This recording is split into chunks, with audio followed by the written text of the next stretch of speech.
Hello, everyone, and welcome to the Town of Scarborough, Wednesday, February 21st, 2024 agenda.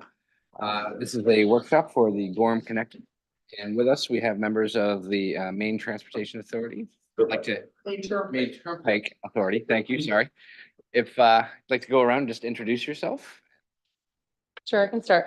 I'm Erin Courtney. I'm the Public Outreach Manager and Government Relations for Maine Turnpike Authority. Peter Mills, I've been the Executive Director since 2011, something. Paul Godfrey with HNTB. We are a consultant to the Maine Turnpike Authority. Ray Hanf with HNTB. Ryan Barnes, Project Manager for the Maine Turnpike Authority. Thank you all. Appreciate you being here tonight. So with that, if you'd like, you can jump right into your presentation. Sounds good. Tom, I didn't know if you wanted Yes, to a do any couple of preamp. introductory comments. I did suggest that we have this under fairly short notice. This whole process is really undertaking a whole public aspect, if you will, and I'm pleased to be part of that over the course of the spring and into early summer.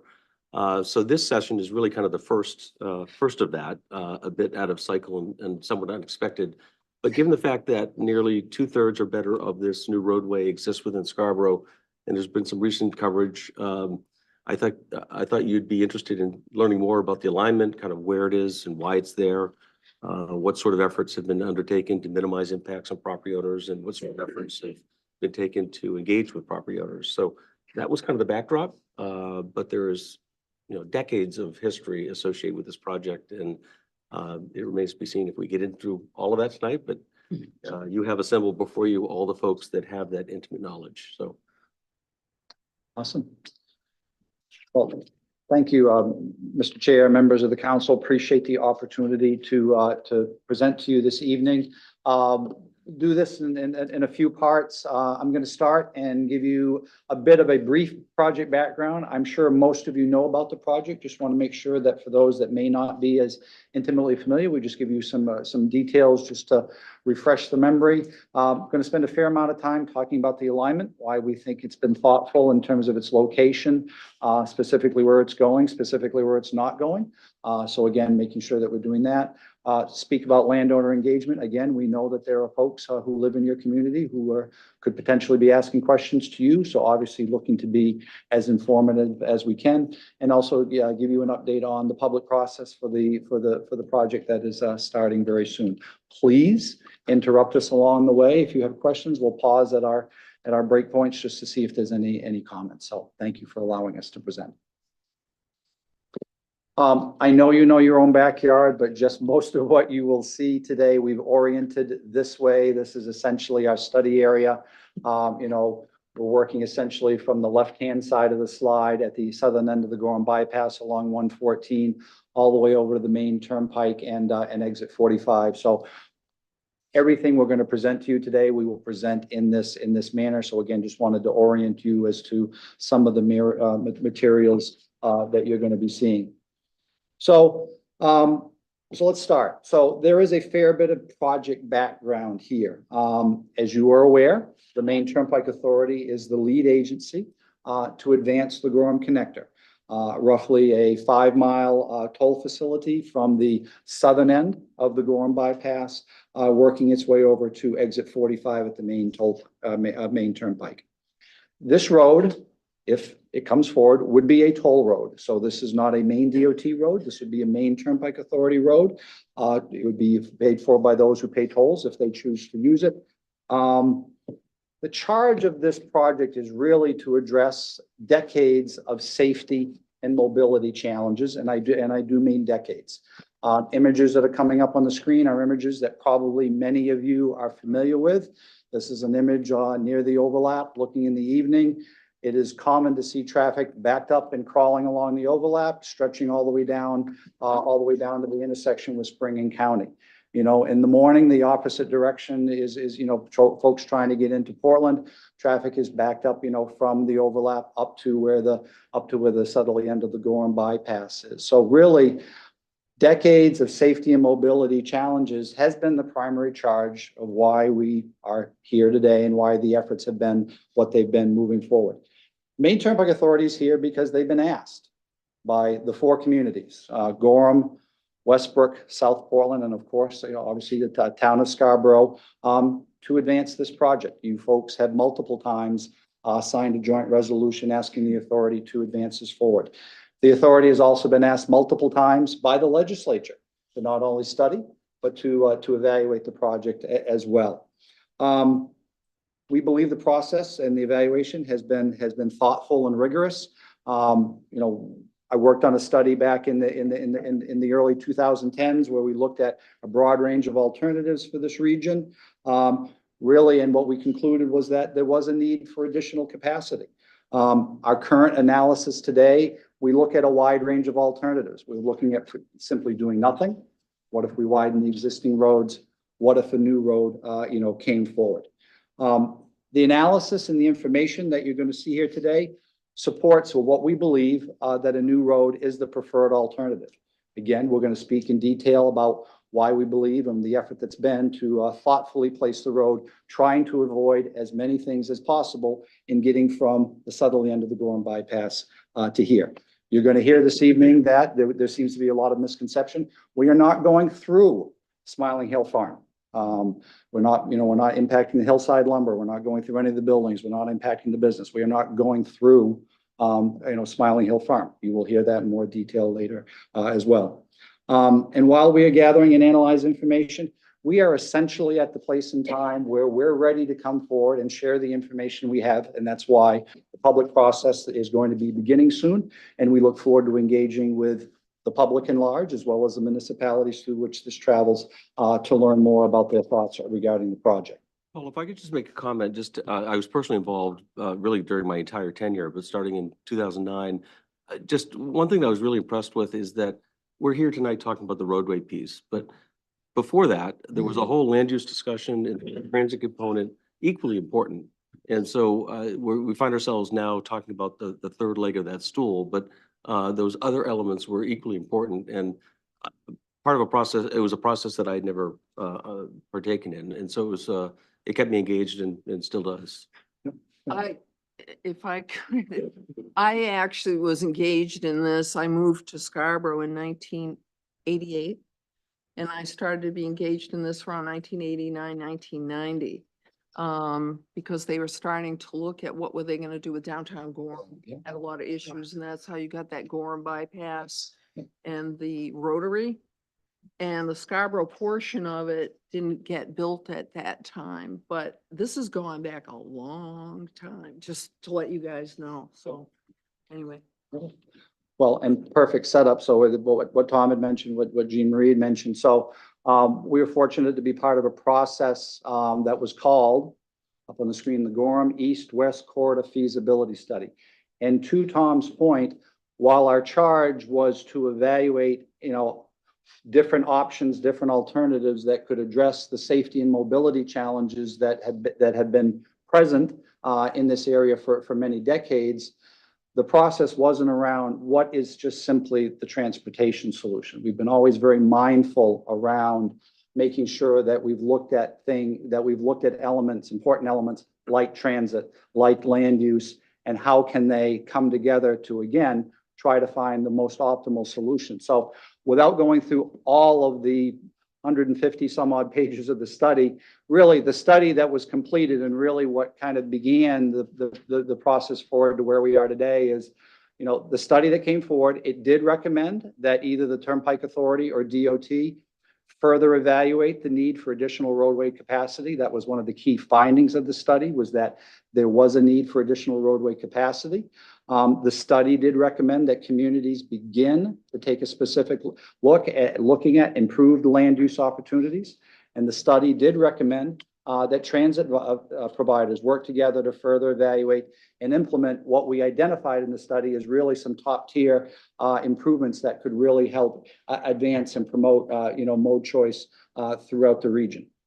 It's important to note, as part of this effort, one of the questions we were very specifically asked, can transit alone solve the challenges? So we looked at, if we just had a very super duper transit network, would that solve the problem? The ultimate answer to that question was no. It needed help in order to solve the safety and mobility changes. Could land use all by itself solve the challenge that we had? Again, the answer was no. But when we looked at doing all three, when we put all of those three legs of the stool together, roadway, transit, and land use, we found that the answer to the problem was the best. So again, that was what was recommended coming out of the study. Tom talked a little bit about the additional details, and there are a lot of additional details here, so I want to share some of those with you. So first, this is not just about a road. This is not. This is more about an opportunity to look at doing multiple things in parallel, again, with the desired outcome of creating the best long-term solution. Transit, bicycle pedestrian opportunities, transit. How can we work with communities to do, continue the great work that you've been doing around land use? How do we do all of that? You folks already started that. In 2015, Scarborough and Gorham got together and they looked at what might be possible in this area if the connector did come. And some great ideas came forward and some momentum came from that in terms of where does this go? Some of that has already been memorialized in the Gorham comp plan and some of your materials. These thoughts and ideas about what you might be able to do if the traffic or a significant portion of the traffic is removed, how that might be possible within the community. We know that a new roadway, a limited access facility could provide, improved accessibility, create economic growth and housing opportunities, very important for municipalities, as well as opportunity to increase housing supply. We hear all the time when we go to meetings and go to municipalities, the effects that the level of congestion that exists, what it has on neighborhoods and residents in those neighborhoods. Day Road, McClellan Road, New Road, Running Hill Road. These are roads that over time have become cut-throughs for people who are simply trying to avoid the traffic that exists on these on the state routes today. And so again, we hear this as an opportunity to address that. We often get asked, well, there's some transit, studies going on. Why can't we, just do that? Well, we're making sure and we're being very mindful that, again, that while this is not just about a road, that the opportunity here is to make things compatible. There are ongoing transit studies, the bus rapid transit study that's ongoing. We actually see that as an opportunity to make that Gorham to Portland bus rapid transit line more viable, with the opportunity perhaps to reduce some of the congestion to where the potential for a dedicated bus lane could become more viable. Maine Climate Action Plan is also very front and center in a lot of these discussions. And what we will say and what we were demonstrating is that the Gorham Connector's overall effects are consistent with Maine's Climate Action Plan.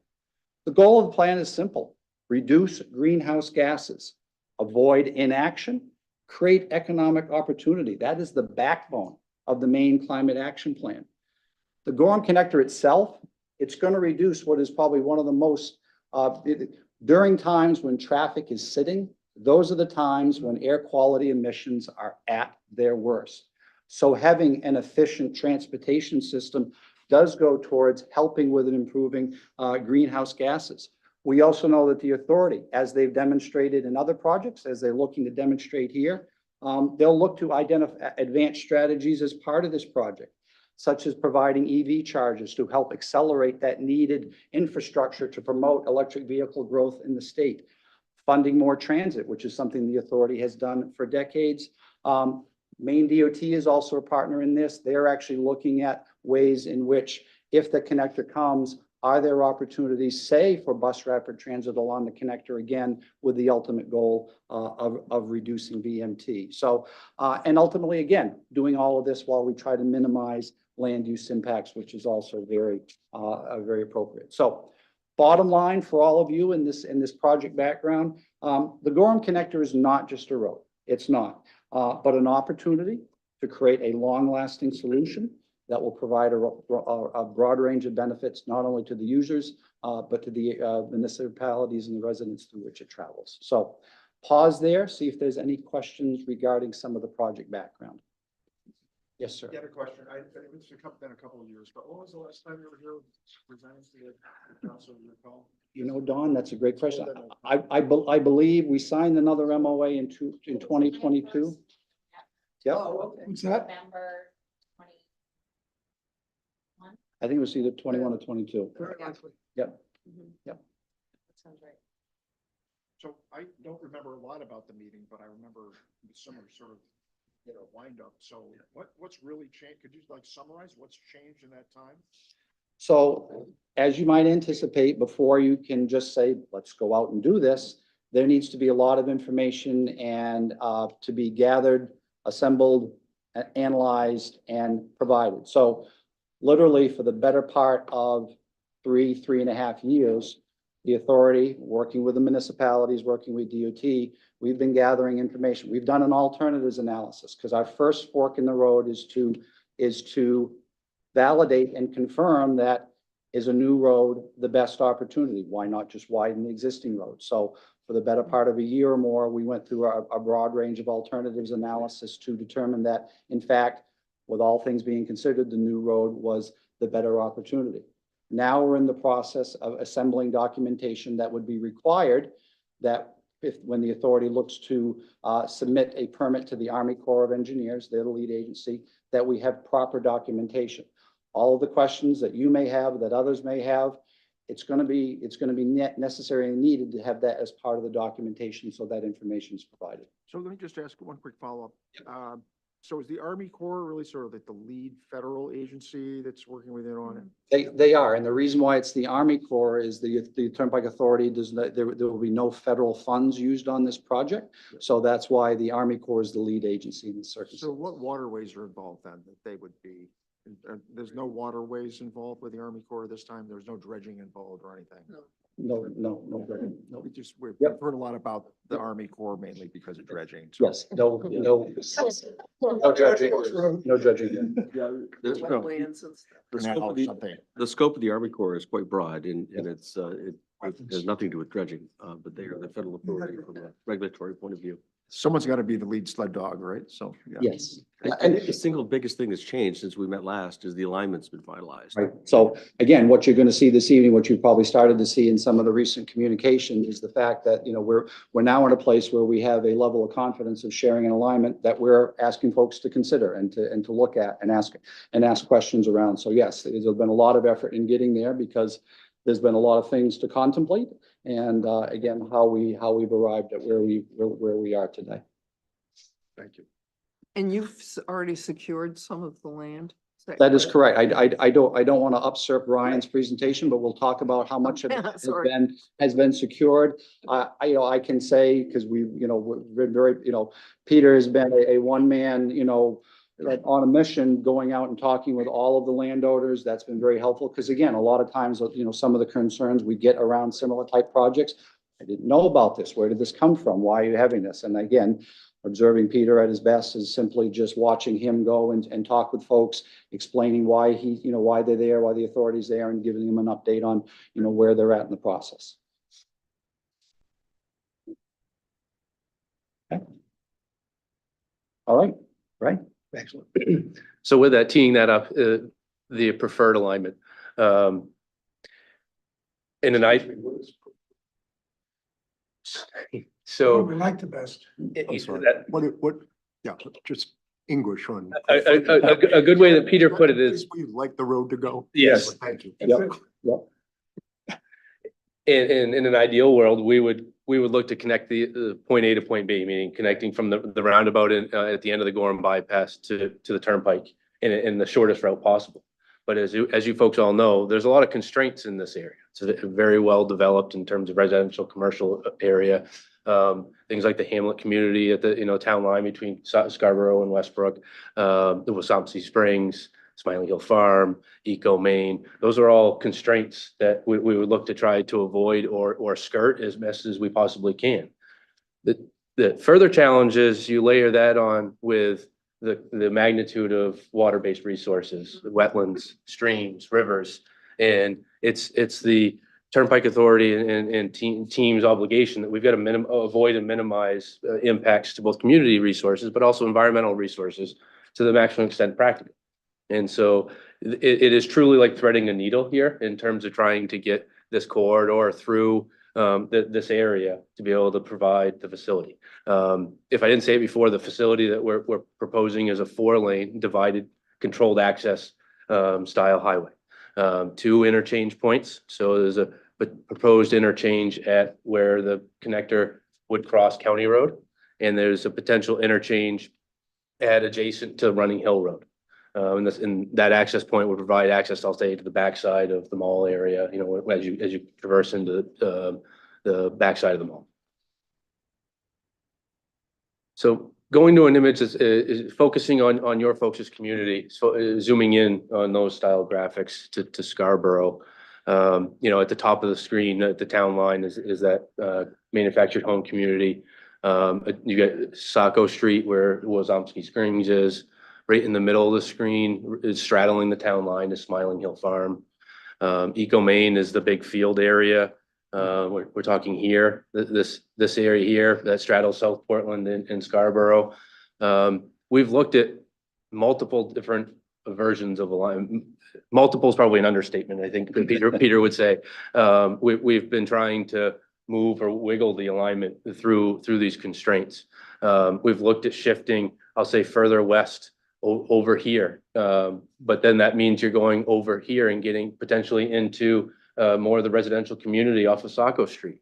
We've looked at trying to pull further, I'll say, down and away from Smiling Hill Farm and down into this area. And again, to be able to accomplish that, you're getting into the residential development off of Running Hill Road and off of 114. We're viewing Running Hill Road itself as a constraint, as that otherwise you're crossing over Running Hill Road and then crossing back over Running Hill Road, and it creates additional community impact. Please jump in. So the bright green, is that wetlands? Thank you for jumping in. Yes. What's the dark green? So there's just 2 different source datas. So the dark green is what we'll call desktop data, so GIS based data, and then the much brighter green, that's within our, I'll say, survey corridor of what we've actually had our team delineate on boots on the ground type resources. And then the blue. The blue lines, Water. Yeah, So they get those of the. like the ponds at Wasomki Springs, or those. Yep, and exactly that thin line that's adjacent to the corridor and then crosses underneath that is Red Brook. We understand that's a constraint. So it's a very narrow area for us to be able to thread the needle with. Quick question. I'm sorry. Please jump in. Could you draw a circle again around the Echo Main landfill? That's right, the whole thing. That is, and it actually straddles and goes into South Portland as well. And So. there's no way to, you wouldn't want to go through that. So- anyway, it's not a- So we actually have looked at an alignment that was going over or on top of the facilities. The challenge is it's an extremely high fill before and after the landfill, which then creates technical challenges. Very compressible. Underneath of the landfill is very soft soils. And so you build really tall embankments adjacent to the landfill. It becomes very much a technical engineering challenge. Furthermore, there's a state legislation that talks about the inability to build structures on top of landfills. And so we have tried very much so to leave no stone unturned. And so we looked at trying to put the alignment over there just so that we were keeping the corridor further away from Running Hill Road, for example. And it's just not a practicable solution to put the alignment over the landfill. And there's also a utility scale or commercial scale solar project. Yeah, that's right. In that general area. Yeah, and what we understand is that's on the cell over here. They're bringing distribution, or they're supplying the power off on the Running Hill Road is what we've heard from the Eco Main representation. Most people want to Smiling Hill Farm. Yeah, thank you, Paul. So we've worked very diligently at trying to push the alignment, I'm going to say, in the vicinity of where it crosses County Road. So the County Road is here, kind of going left to right on the page. And certainly we recognize that this is Smiling Hill Farm. We've worked to push this as far west as we can. As in the introduction, we're proposing that there would be an access or an interchange point at where the corridor crosses County Road. We've pushed the alignment such that the edge of the corridor to the nearest building is 1,300 or 1,400 feet away. The So what, the third? Yes, correct. Thank you, Peter. To the west of, Right. So if this being the alignment, their facilities, like the lumberyard facility is like here. So that's 1,400 feet away. The ice cream shop and the farm is on the order of 1,800 or 1,900 feet away. How many acres of the farm are you proposing to take? Farm for about 50, but it's farm woodland. It's not, some of it was never with the farm until recently. Just for reference, I think we're all familiar on, if you're on Route 22, the open field on your left-hand side as you're going toward Westbrook. What part, if any, of that open field would the road sit on, or is it all to the left, kind of in the wooded area? So thank you, Tom. We've pushed the alignment as far as we believe practical to the edge of the field. It's approximately 5 acres of their field, and meaning, when I say field, the driveway is right here by the town line, and the right-of-way corridor impacts just shy of 5 acres of the field. How about the headlands or the start of Red Brook? That's right there. So- And how are you gonna protect that? So- I've been asked that. but- It's a great question, and frankly, if we go further to the left, would be more, I'll say, on top of the headwaters of Red Brook. Red Brook itself, I'll say, changes character where it crosses underneath of County Road. And so we've, as part of the alignment evaluation, have straddled between the water-based resources, the wetlands adjacent to Red Brook, as well as Red Brook itself. And to the right, I'll say, is the alignment or the fields in the property of Smiling Hill Farm. We're still working through the stormwater components of the design and best ways to incorporate stormwater treatment measures to help minimize stormwater or water quality associated with Red Brook. But needless to say, we understand the importance of the Red Brook watershed and the habitat that it is. And I have one other question, and it has to do with the map. What are these lines? Is that, like, it's way over here? I know this is the corridor itself, but like, it's way over here and then it's way over there too. So is that land that you? The pink line. No, so that was, I'll say, the survey corridor for Oh, okay. field work. Okay. It certainly doesn't necessarily mean that's the footprint of the project. Okay. It was, we typically in a situation like this, we'll do an alternatives analysis with desktop level data, and then we'll advance that once we've gotten to a point where we believe we're at a preferred alternative, then we'll truth that with field-based information, wetlands, topographic information. And so we go slightly bigger, but not expansively bigger than what we anticipate the project to look like, so that we have enough of that background data to be able to understand what the project impacts would be. I had a question on road crossings. How are you proposing those? Are those bridges? Yes, they're all grade separation. So in some instances, the corridor would go over a local road, and there is an instance or two that we would go under a local road. So like for Specific for Running Hill in 22? So Running Hill Road, I'll go with that one next, and I'll jump ahead a slide because it's a little easier to see. So where the corridor crosses right here at Running Hill Road, that is the location where the corridor actually goes under Running Hill Road. So Running Hill Road itself is actually a pretty challenging area. You folks probably drive it a lot. It goes up quite a bit and then comes back down. Well, that happens because it's all rock. It's all ledge. The road essentially was built on top of rock. But then as the graphic shows, all the bright green is wetlands. Well, typically in southern Maine, where you have wetlands, you have soft soils.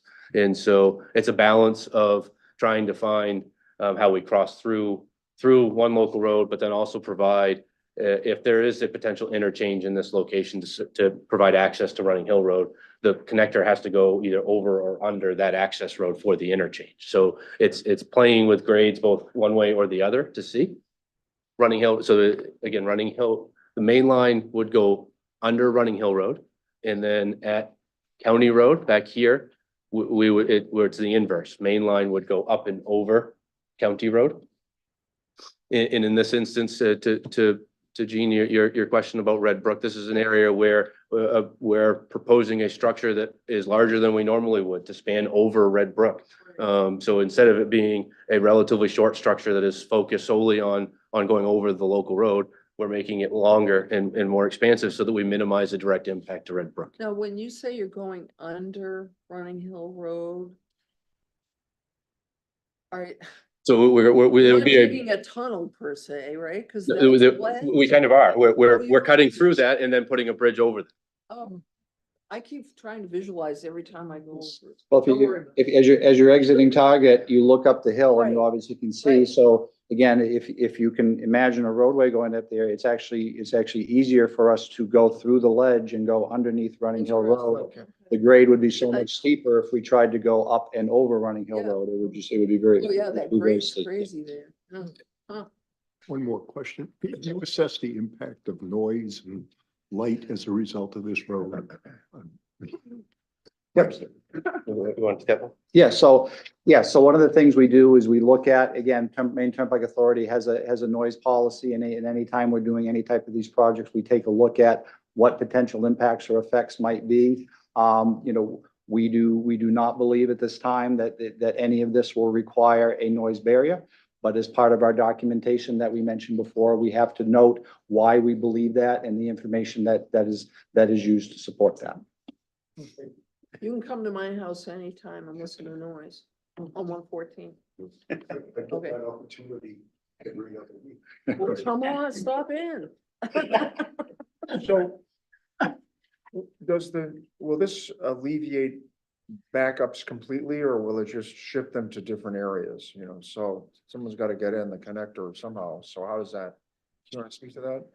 I can. So one of the things that is very evident, so while this roadway is 5 miles from the southern end of the Gorham Bypass, exit 45, it's a regional transportation opportunity.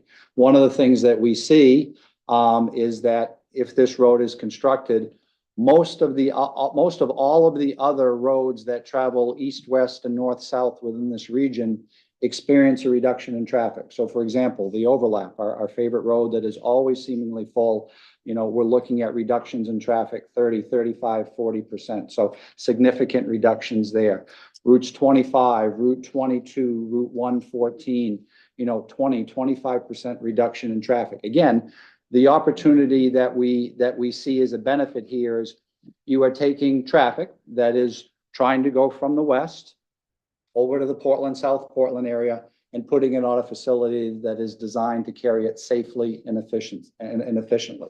So again, one of the benefits that we will be certainly documenting and sharing is, that level of benefit. So Main Street in Westbrook, downtown Main Street in Gorham, 114 as it comes down to Payne Road and Route 1, they're going to benefit because of the reduction in traffic. All of the things that your folks are doing in and around, Payne Road, they'll benefit because there will be less traffic along those roadways. Less traffic from Route 1? Yes, Route 1, Payne Road, yes. It diminishes in terms of benefit the farther that you get away. But again, there are benefits to those roads simply by, bringing traffic to the connector and moving it efficiently over to either the Main Turnpike, I-295, or Route 1. So how long did you say we've been talking about this? It's been a long time. 1989. Decades, right? So early studies, 88, 92. I think the first time we officially looked at this for the authority was 2001. Obviously, the 2012 Gorham Corridor study. So there's been a lot of time and energy spent trying to get to, what, ultimately folks think is is a good path to go forward. So the one thing that I really find dumbfounding is that in that time frame, one would expect some major technology improvement or change in how people get around. And I remember last time we talked, it was, you said, well, that's not really part of this. People are still be driving cars. Do you expect there's going to be anything like that? I know there'll be more mass transit, but something, like. If I could answer that question, boy, I'd be pretty good. So, again, we want to be mindful, we want to be mindful that this is not one answer. This is multiple answers. We see the connector as an opportunity where Additional park and ride facilities could be built at either end. We see an opportunity where EV charging could come in to help with the main climate action goals. We see opportunity, especially, I was reading the BRT study, a few weeks ago. One of the challenges they have is they want to have a dedicated bus lane, but Yeah. taking away a physical lane of traffic is hard with the volumes that you have. But again, if you contemplate the connector, does the potential for a dedicated bus lane become more plausible? It certainly does, and certainly those are opportunities that you could look at. It's just amazing. I mean, in spite of everything, Well, it has, Americans like their cars, right? And wanna. Well, and again, good planning tells you that, with strong density, greater opportunity for, transit. This region has a really great transit network and, a lot of it operates in the areas that are most dense. A lot of the challenges that the project is looking to solve are really to the west, where there is less density, and it's not as transit supportive at this point in time, but maybe we can make it part of that as part of this effort. And where housing is available. Yeah, and housing, yes. There's a reason why the westerly region is growing the fastest in the area. and the other thing that I became aware of when I worked with GP Cog, both on this and then as I became a counselor was, and I could be totally wrong, but I think you have to have a base of like 1 million people in a concentrated area in order to make mass transit worth it. That's why we don't have trains and whatever. Because that's the whole state of Maine is what, 1.5 million? So it's, and it's like, do we really want that? But anyway.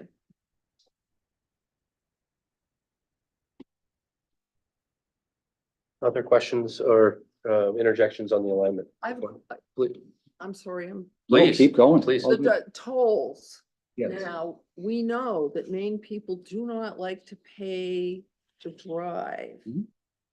So how are we going to overcome the toll thing about, whoa, I'm gonna have to pay 50 cents or $1 or whatever, to do this? Are we gonna cut off enough time and commutes and, So again, as part of our thoughtful analysis, one of the things we look at appropriately so for the turnpike is, if you put a toll on it, are you gonna get enough people to use it to where it's a financially viable project?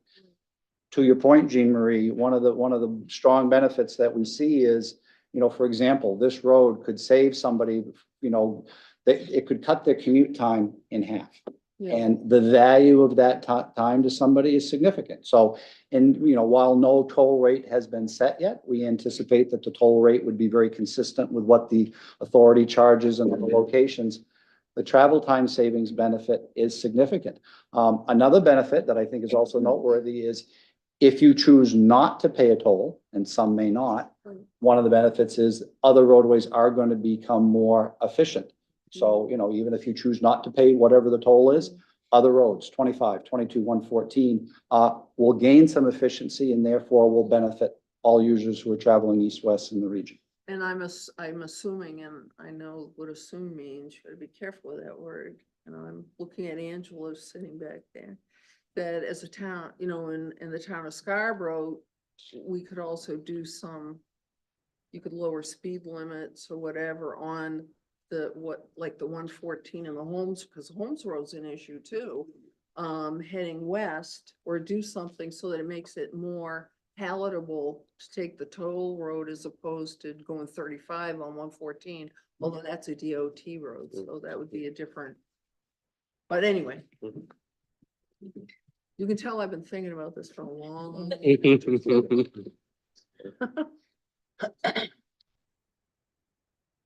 Other questions around Alignment. the alignment? I just wanted to offer to members of council, and I'm certainly pleased to share with members of the public. I do have a more detailed map in my office that shows more particular. It's kind of hard because of the scale here. So if anyone wants to see it a little more closer detail, I'm certainly pleased to provide that to you. I did have one question. How many people would be affected by eminent domain? How many property owners based upon, this estimate?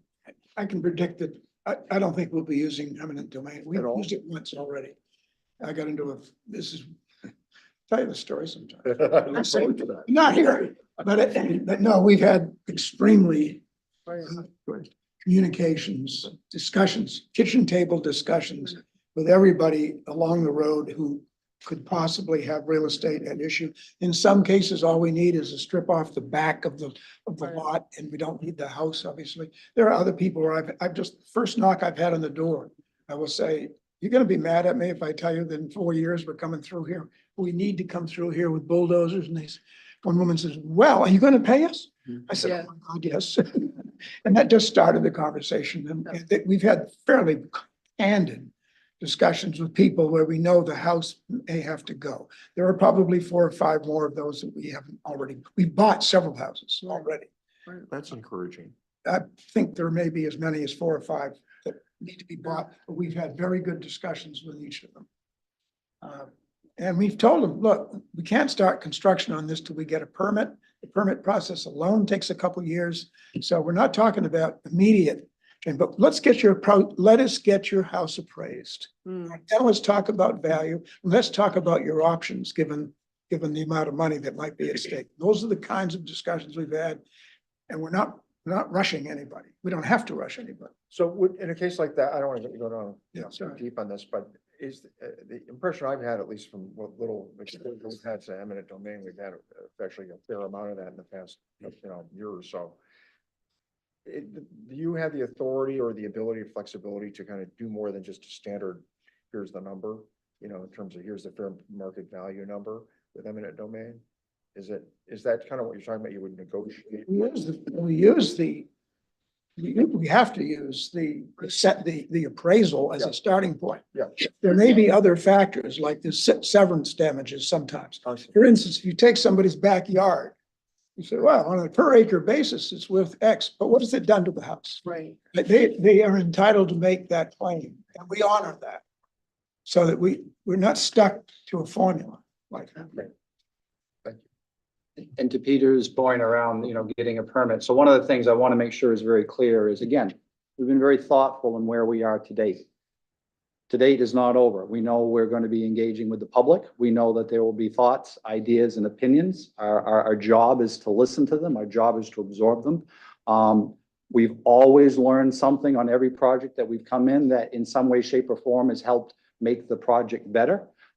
We also know that we work with the agencies, Army Corps, EPA, DEP. So what you see is our current thoughtful version. It is also very possible that some of this gets modified because of the discussions and the dialogue that will continue moving forward. I got a question following up on the parcel acquisition. Do you know roughly how many parcels are outstanding that you would have to either acquire a portion of or a full amount? And not necessarily, I guess, Scarborough related, I'm very curious, but as overall, I'm also curious. We'd have to sit down and count it and let you know. I'd be happy to do that, let you know in raw numbers. It's not hard to do. There are a number of places where we need little pieces. We've also bought quite a bit, by the way. When it came on the market, we've been looking at this whole region for 4 or 5 years. And when we saw, for example, 2 really large parcels on the east end of Running Hill Road that came on the market, and the owner had owned, they were desperate to get rid of them. And we said, boy, that's important to us, and we went ahead and bought them. So we bought probably 30 or 35% of the linear distance that we need for the road. I don't know how else to put that, but that's approximately what we have so far purchased. One of the most astonishing communication, we designed this road to go around the Gorham Country Club. We're going right down through the middle of Gene Bibber's farm, 85 acres, and he was a willing seller. And in comes Harold Hawks one day, he said, I need to talk with you. And he came in my office and he says, I'm done sharpening lawnmowers. And he says, I can't, he says, I'm not the only one. There are many other golf courses that, are not as profitable as they used to be. And he said, you need to, this road needs a straight line. You need to go through the top 9 of my golf course. I says, really? He says, yeah. And so that was 4 years ago, and we began working with him, and we did an appraisal on what we needed. And he's come to the view that the highest and best use of what he has left is high density housing in accordance with the Gorham plan. And that's what it should be. He needs water up there though. But in any case, it's worked out well. There were some people in Gorham that were disappointed about the loss of the country club, but Harold said, speak to me. And he's taken the heat off us for, we didn't do it, to him. We did it with him. I mean, we accepted his proposal. So we've had an astonishingly successful relationship with many landowners, and I will include the Knight family. They have been extremely courteous. We started meeting with them 4 years ago. And Warren and I, we each have each other's phone numbers. And we speak with each, he's in Florida a lot, but we speak with him quite often. And then there's the two siblings, there's two twins. The last set of twins own the lumber store. And that's a booming business. So And just for the council, the Knight family, there's 5 siblings? there's six kids. All have an interest in one sort of another in Smiling Farm. I'm sorry, that's right. Roger and Sally were the couple that owned everything. They had 6 kids, 2 sets of twins and 4 regular kids. And the 6 of them are essential, as I understand it, I'm not privy to the documents, but I think the 6 of them have joint interests or ownerships in everything that's going on out there, including the lumberyard, the lumber store, sawmill, the ice cream store, the cows, the dairy, the goat yoga. Everything. It's a fabulous family enterprise, by the way. I think I'm a big fan. Excuse me, I have a question about that. The article in our local Yeah. paper did not necessarily convey the impression that everything was copacetic between the family and you. And to my mind, that's unfortunate, given I agree the with stuff you. that I've heard this evening. Yeah. And there are a lot of people, I know some of the folks on the council here have been here since the 1800s. I'm kind of new around here, so my first impression of this was the presentation I received in my briefing book Right. and the Scarborough Leader. And I point that out to you because that's probably a hurdle that you're going to have to overcome, because day one, what we hear is we just chopped off the end of a legacy family farm where you used to take your Right. kids and That's pat complete. your goats. As you now know, is completely untrue. The lineup of the road we are asking the Knight family to convey to us a portion of their woodlot to the way to the west of the western edge of their operation. It's behind the lumber store, behind the lumber yard, and it's nowhere near the farm itself. But they know that, we know that, I'm not at least disturbed by the publicity, because I know the Knights know us better than that. All right. We started meeting with them 4 years ago. Two of their cousins who were born in that farm went to high school with me at Gorham High School. Oh, right. And they're both dead now, unfortunately, the Marsh kids. Yeah. But I mean, we've had a series of very decent relationships with them, and we intend to continue that relationship. We're not going to do anything rash. Just to further the answer that we provided earlier, as the manager mentioned, there's approximately 2/3 of this road is in Scarborough. Total full project, we're looking at approximately 50 landowners that are impacted. About 35 of those fall in Scarborough. About 1/3 of those we already have rights to, so that is about 35% of the total right of way. We are in discussions with Eco Maine. That's just not a high priority, but that's not going to be a hurdle for us, we don't believe. Of the remaining, approximately 1/3 of those are also in negotiations currently. And we have 1/3 that are kind of what we'll refer to as lesser acquisitions. These are like grading easements along front lawns, minor takings along, or not, again, I hate to use the phrase takings, minor acquisitions along back parcels, not causing major changes to the property layout. And again, these conversations started back in 2019 with a lot of these property owners, and they've been ongoing and just inconsistent. And we pay fair market price for anything, right? We have, When you we do. do so-called takings or whatever, because people get confused by that. They think when we say eminent domain or takings, we're just taking it. Correct. And a lot of times things are done through what is considered like a friendly condemnation. So it's not a true taking. It's just a real estate mechanism to make sure that everyone's protected. Yeah. So yes, we're trying to avoid any sort of real taking. Mhm. So. And then, Aaron, did you want to go over the public process schedule? Yeah, We're- I can, that's up to We're you. planning to have our first public meeting on March 25th in Gorham. It will be at the town complex. And the presentation will start at 6 PM, but before that, we're going to have from 4:30 to 6. We'll have stations available so that people can come in and talk about, specific areas of interest, whether it be the roadway, right of way, meaning, if they're a landowner and want to have a little bit more one-on-one discussion, project background, a variety of things. So that's the first public meeting. We then plan to have additional meetings one in May, which we'd likely probably have in Scarborough, and then the third public meeting in June. Maybe that one will be in Westbrook if the Performing Arts Center is available by then. But we'll see. Also, we've got through our website, we have a 24/7 way that people can email in and check out information about the project.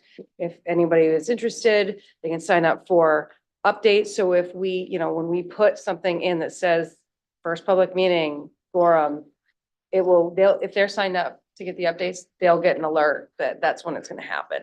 So that if anybody's interested is on our website, it's mainturnpike.com/Gorham Connector. Very easy. It's at the very bottom, all of those buttons where someone can either sign up for the updates or submit a comment. And those comments, they can either, if they have questions, they can ask to have a response back and we will get back to them. We're trying to do everything within at least 2 weeks, depending on how hard of a question they have. And otherwise, if they just want to submit a comment, they can submit a comment and we'll include it in the public record with what we send in for the alternatives analysis when we submit our permit.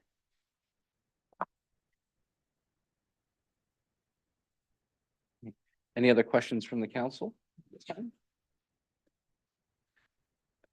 We do have a little bit of extra time, so I do notice that there's some people from the public. If we're okay with it, we'll do a little bit of public comment just so you can hear a little bit of the initial feedback if there's any to give. Liam, do we have anyone online this evening? Yeah, if you're online and would like to speak, just raise your hand for us. I make an offer to the council that if you're interested in any specific area, region, neighborhood, or individual, or anything about how this project in the current alignment might have an impact on anybody who owns land or property, you're welcome to come over. Just call my number 858-6400 and invite yourself over and lay it out for it. We can show you exactly what's going on, and I'll be glad to relate to you what our progress has been in regard to any particular neighborhood or area. We know these people individually now, and they've been wonderful. They really have. I just, if you have, if any of them, anybody calls you and says, I don't know what's going on. I think there's a road going through here. I want somebody to talk to me about it. You give them that number, 858-6400, and I'll be on top of it. Person. Thanks, Peter. For the public, anyone that wants to speak, we'll use typical council rules. You have 3 minutes, be respectful, address all questions through the chair. Thank you. Hi, Averill Hill, Maple Avenue. I just have a question or a concern, or hope if someone could speak to the amount of wetlands that are being passed through. I didn't realize that there were so many wetlands when I was looking at like all those green areas. It seems like it's almost selecting every single wetland. So I was just hoping that someone could speak to that, please. Thank you. Thanks, April.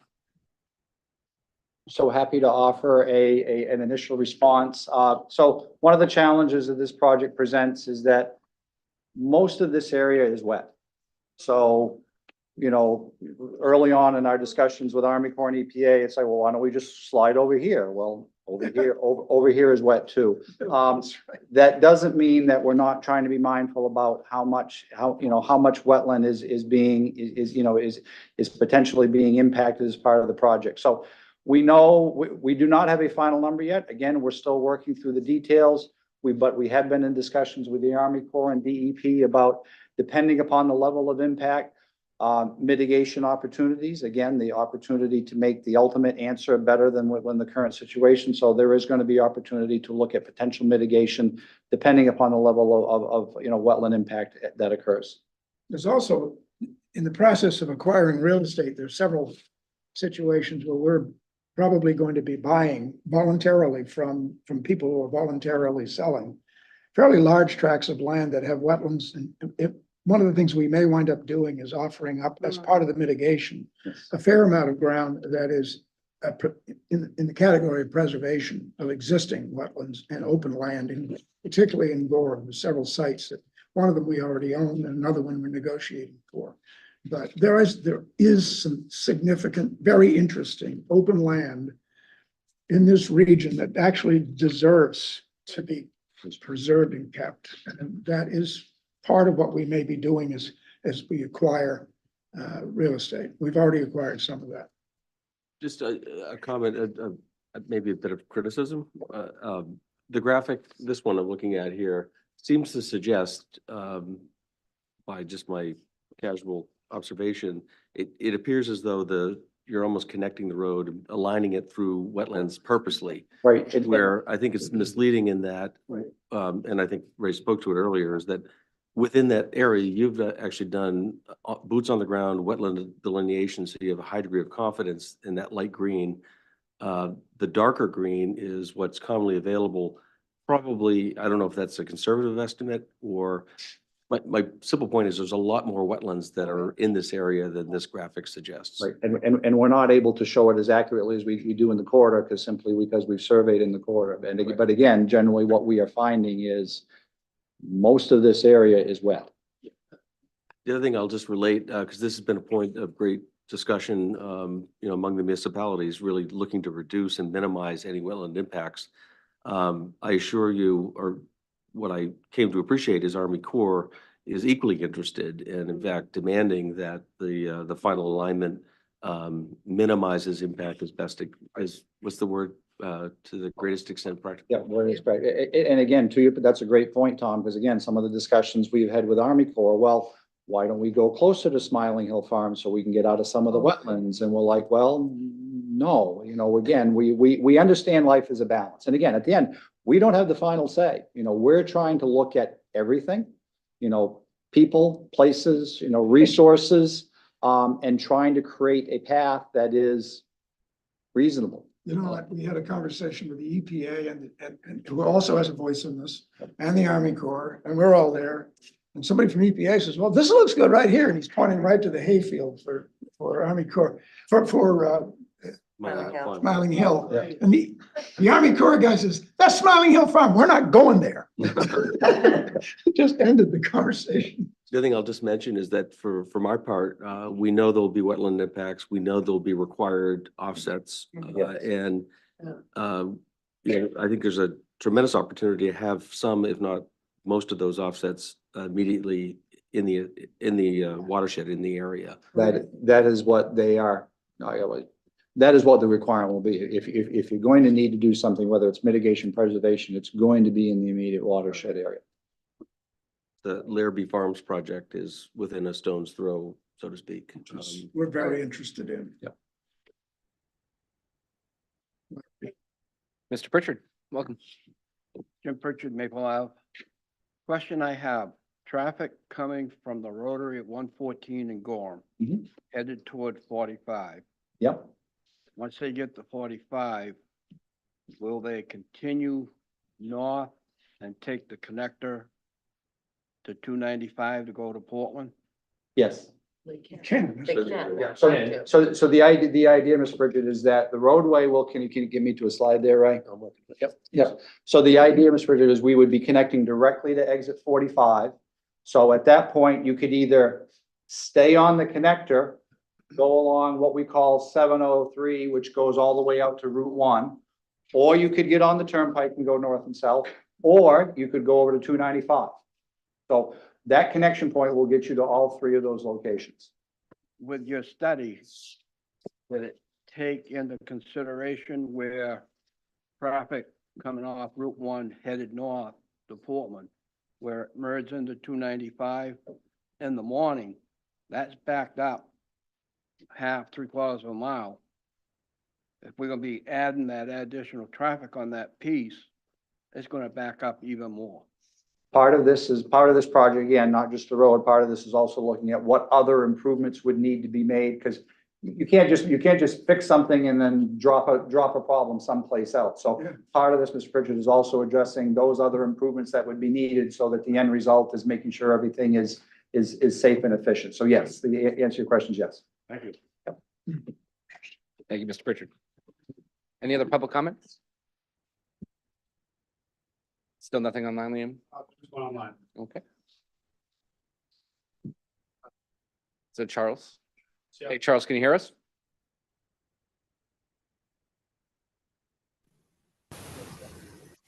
Can you hear me? Yes, we can.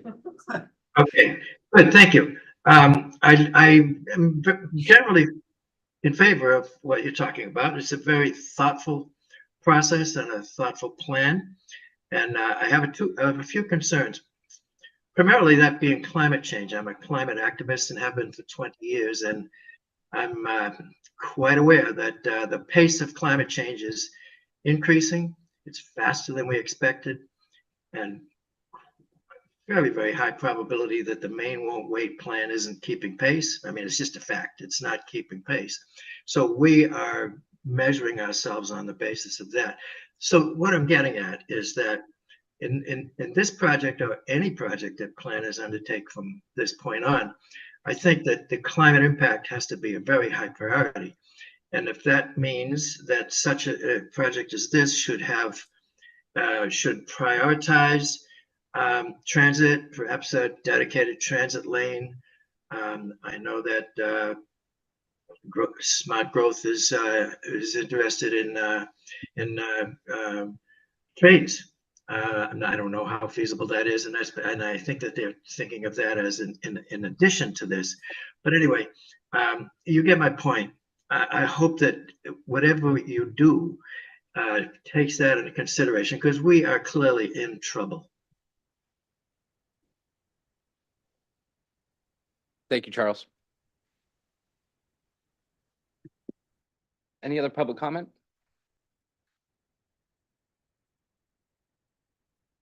With that, I'll just close public comment. I do have one thought that popped into my head, and hopefully you can assist me in the line of thinking. The Running Hill Road exchange, contemplating doing a ramp system there, perhaps. It is quite close to the exit 45 interchange. Is there a reason for the Running Hill Road in particular as a spot for one of those interchanges? Just in my mind, if I'm traveling around here, I could get all the way to the exit 45 and then just work my way back up to Running Hill Road. Yes. So what's the thinking behind an interchange at that spot specifically? So for somebody who's been doing this way too long, one of the things that so the overarching charge a long time ago was, if we're going to contemplate something like this, we want to look at trying to maximize, regional transportation benefit. Because we often get asked, why an interchange at County Road? Why an interchange at Running Hill Road? The opportunity of an interchange at Running Hill Road, really, if you think about Cummings, if you think about Payne Road, if you think about Main Mall Road, these are all very busy, very, very highly traveled roads. And the opportunity to be able to, take traffic away from those roads, put them on either the connector or the ability to get on at Running Hill Road, and then either get it to the main turnpike via exit 45 or I-295 or Route 1, and not have to travel those 6, 8, 10, 12 signals that you need to get to. Again, the benefit in efficiency, the benefit in safety from our perspective is very obvious. I mean, you have Anthem, you have a fair number of businesses along Gannett Drive, Target, all of the development there. And again, the area just continues to grow. So again, we see it as an opportunity to provide relief, to state roadways, municipal roadways that really right now are doing, more than their fair share of duty, trying to accommodate vehicles going back and forth. So I hope, Mr. Chair, that answers your question. But yes, really, Running Hill Road has been a very strong part of a very good, regional transportation solution. Okay. Could I ask a follow-up to that? I appreciate why that would be helpful to the industrial park that's Gannett Drive. All of that traffic presumably would, or most of it would have an interest. For Scarborough's purposes, there's a large property, we call it the Grondin property, Yeah. that would be equally served. You know, that's zoned currently for mixed-use development, currently undeveloped. So from a tolling perspective, is it an important part from a financial perspective, or is it more to help support existing and or future land use and economic development? We don't plan to do Yeah, Running Hill Road interchange would not be So it's tolled. not financially driven, that it's No. important. for No, the- it is, it has been a piece that has more been about addressing, again, the charge that got put forth a long time ago. You know, improve safety, address mobility. The need of mobility was the Yep. motivation. Yep. And, you know, and some days Ken Gon will do something up there. and There's a, Any other questions from the council? Seeing none, I think you were getting off early. So we appreciate you being here this evening and very helpful presentation. I'm sure you'll continue to stay in touch with Tom, and also as some of those dates, especially the Scarborough one, become known, we can start to advertise those as well for those public hearings. But we appreciate your efforts and the time you've given us here. thank you for listening. Thank you, appreciate it. Thank you for your support. With that, we'll adjourn until our 7 PM meeting. Thank you.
Oh, put my mic on. Sorry. Welcome everyone to the Town of Scarborough, Wednesday, February 21st, 2024, Town Council meeting. If you could all join me in the Pledge of Allegiance, please. Pledge allegiance to the flag of the United States of America and to the republic for which it stands, one nation, under God, indivisible, with liberty and justice for all. Cody, will you do the roll, please? Counselor Snyder, Here? Counselor Cushing, Here. Counselor Shu, Here. Counselor Hamel, Here. Counselor Katarina, Here. and Chairman McGee. Here. Thank you. Thank you very much. We have Counselor Anderson is on vacation this week, so they'll be dealing with 6 of us this evening. Item number 4 on tonight's agenda is general public comments, and this is for public comments for anything that's not listed on our agenda this evening. So if you're here and would like to speak, please approach the podium. Just as a friendly reminder, you have a 3-minute time frame and address all questions through the chair and be respectful at all times. Thanks. Okay, I better talk fast then. My name is John Raby. I live at Forest State Drive. A while back, I wrote and submitted 2 resolutions calling for ceasefires in Gaza and the Ukraine. Shortly thereafter, Mr. McGee wrote me back stating that he didn't think it was appropriate for local government to get involved in national and international affairs. But he added that his opinion didn't necessarily bind anybody else on the council. Well, I'm back with updated versions, and I have several reasons for submitting them for your consideration and approval. I'd like to know offhand, how many of you have donated to Doctors Without Borders, UNICEF, Oxfam, International Rescue Committee, Amnesty International? If you have, all those organizations have described what the Netanyahu government is doing in Gaza as genocidal in nature. So that's point 1. Point number 2, the United States is a party to the Geneva Conventions, which outlaw genocide. Now, I can't suppose too much, but I imagine that when you took office, you swore an oath to uphold law and Constitution. Genocide is a violation of law and Constitution. So there's a second reason. Thirdly, what we are spending, out of your tax money and mine, to go for weaponry is money diverted from things we need here at home. And these impinge directly on local government. A couple of examples which stand out. Affordable housing, you know about that, and the damage that this community has sustained from climate change, which is going to continue for the time being, unfortunately. And we're going to have to deal with those. Meanwhile, funding is being diverted from those purposes. As for Ukraine, the war there is in a stalemate. Suffering there is only going to continue for the long run. And that's about my case. I see about 45 seconds to go. So that's it. I have updated versions of the resolutions to submit. I'll leave them with you. If you have any questions, I'd be happy to answer. Thank you, Mr. Raby.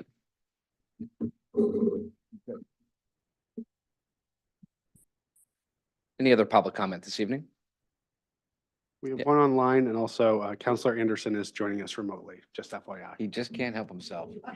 I mean, John, glad to see you. What time is it over there?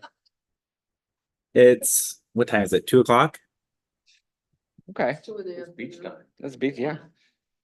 All right, well, thanks for coming, Counselor Anderson. We appreciate it. And then online comments.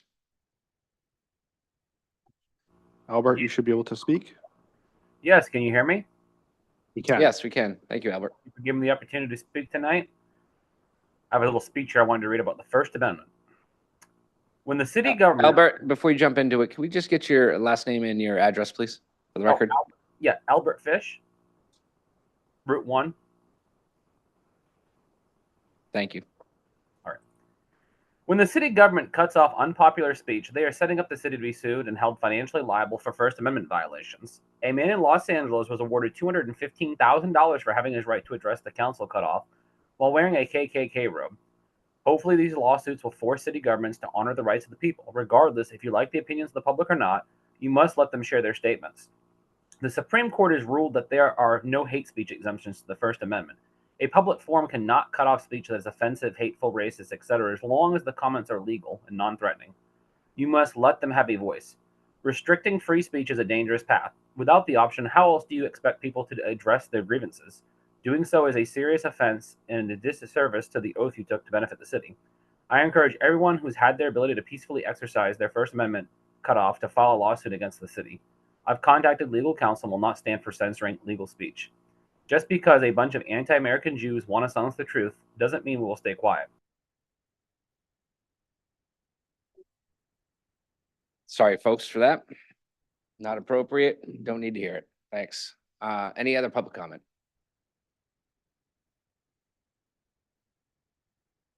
All right, with that, I'm going to close public comment.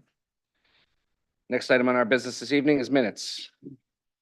Is there a motion to approve the minutes? So moved. Second? Motion and second discussion? All in favor? Sure, there's unanimous. Thank you. Any adjustments to the agenda this evening?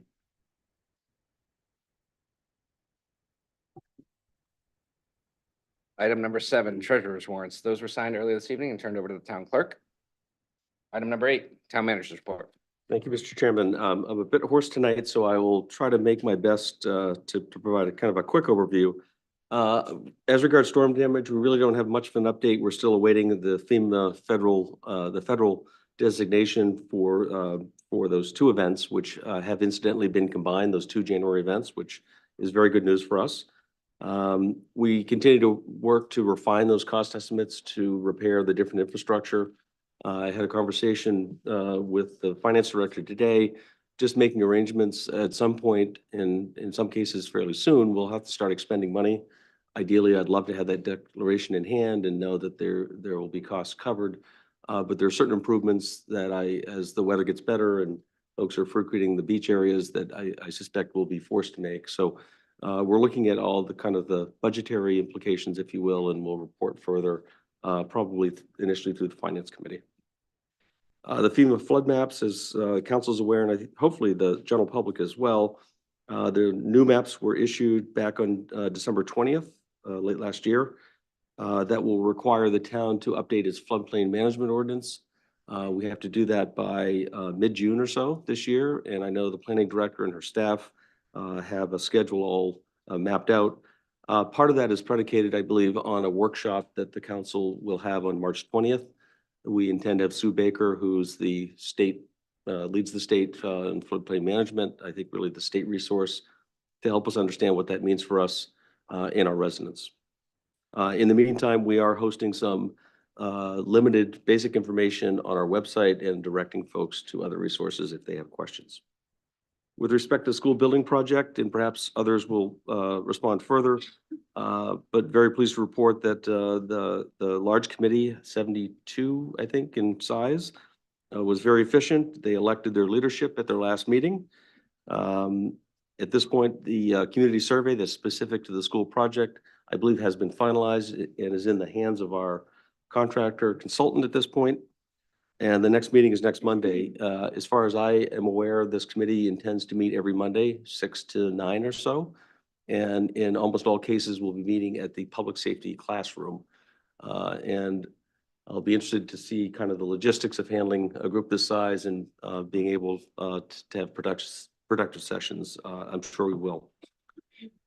Eastern Trail, not much to report. We continue to have collaborative relations with CSX. That's the final remaining piece. We are holding bi-weekly meetings of the stakeholder group that includes the Land Trust, our partners at DOT, and others. Avenue 2 has been a subject of some discussion before the council. Just quickly, back in 2018, the town vacated a portion of Avenue 2 from King Street to the beach. And as part of that, we held back an easement for purposes of potentially relocating that public path. Well, fast forward to late last year, there was an application filed by one of the abutters to do just that. We've since found out that the application was not timely and needs to restart. And to that end, there was actually a a pre-application meeting today that myself and the town engineer attended. But essentially, the point I want to convey is that we have time, and we certainly intend to be fully engaged in the process. The traffic calming policy has been finalized. I believe we've shared that policy out. It's generally available, but I know we've shared it directly with folks that have expressed interest and have been involved to date. I believe today we received some kind of accolades, might be too strong, but some acknowledgement and appreciation for the final draft. At this point, the matter is going to the Transportation Committee at their next meeting on February 27th. Assuming that gets generally a positive reception. In any event, I expect the item will be before you sometime in March, whether it's March 6th or March 20. In the meantime, we are making arrangements to purchase temporary speed bumps, and we'll marshal the resources in the existing budget to make that happen this spring. And then you can expect there'll be a number of different budget considerations relative to the policy in the FY25 budget request. A quick update on the tax stabilization reimbursement matter. This was a state program that was in existence for 1 year. The legislature underfunded or didn't expect the fiscal note attached to that, and therefore have had to reconvene and find additional resources. I believe full reimbursement is included as part of the supplemental budget. And so I do expect full reimbursement will happen this year. Shortly. Emergency. I won't speak to the Gorham Connector project. We just spent an hour and a half or so to talk about that, but I'll certainly continue to be involved and be a very active participant in those public sessions. I do have a couple of additional ads from the time I put this up. I'm not sure if they're included here. I guess they are. The community survey, we do have the open survey results. You might recall for probably 2 months now, we've had the statistically valid survey results. We now have the other results that are available. We'll also have the dashboard that's available, I think, by the end of the week or so. We've seen an initial draft and provided some comments to it. And that will give anyone who's interested the ability to really start to dive a little deeper and cross-reference and cross-tab some of the different results. And it'll be, those results should be enlightening. With respect to Alger Hall, this council and perhaps the public's aware, for a better part of a year, I've been engaged with the Scarborough Land Trust regarding the potential for their leasing of that building for their administrative offices. And those discussions really culminated in a workshop with council in late December last year. And I would characterize that conversation as a fairly warm reception from council. In the intervening weeks, really early in the new year, we did hear interest from the Scarborough Historical Society of interest in the facility. And I've worked with them to gain them access so they can actually see the space. Just for reference, they occupy the building just immediately behind and next door to Alger Hall. So it's very convenient from that perspective. I think council's aware that the society expressed ongoing interest. And in fact, I believe you had a communication at your place this evening reaffirming that. There was I believe, a special meeting of the society this morning. And they're proposing actual purchase. And if that's an angle we choose to pursue, I personally am interested in exploring that. We do have a disposition policy that requires a fairly extensive solicitation of input from various groups, department heads, before we sell any town property, land or buildings. So that was just to set expectations. That's probably a 60 to 90-day process, start to finish. Personally, I'd like to continue to, personally appreciating the need that the Land Trust still has. I'd like to continue to work to see if there's a win-win-win here. And I think there's some angles that we ought to at least explore, and I intend to do that, and I'll certainly report on those results. Just want to make you aware, I've been invited to be and agreed to be part of a panel. GPCOG is hosting a regional housing summit on March 26th. And I believe the panel, it's still in formative stages, is roughly entitled What's Working? So they're interested in Scarborough's experience And I'm certainly pleased to represent the town in that regard next month. Three final things, air traffic noise. Mike Wood, former counselor and council chair, is uniquely qualified as a longtime employee of the FAA. I forget what that's. At any rate, he sits and is our Scarborough representative on the Jetport Noise Advisory Committee, and communicated with us last week that the Jetport will be doing a number of improvements to certain runways, and that will require closure starting the spring, generally between late April and end of July, and again in mid-September. And the reason I bring that up, those runway closures will require air traffic and associated noise to cover parts of Scarborough that aren't typical. A very similar occurrence happened back in 2022, and residents did notice, and it will be a similar impact, so to speak, and some similar flight patterns. I've talked to our communications director. We'll be sharing some of those detailed information out through our different communication channels, just so folks are aware. And last thing, I did stop by the Pine Point Co-op today. Very pleased to report the cranes are erect and being finally assembled. So they've assured me that they're not leaving till they're operational. So I look forward to the day I don't have to report on that matter any further. And the dredge project is in its final stages. They expect to be fully out of Scarborough Harbor by the end of this month. And so in the next few days and weeks, you'll see them really pick up all their operation.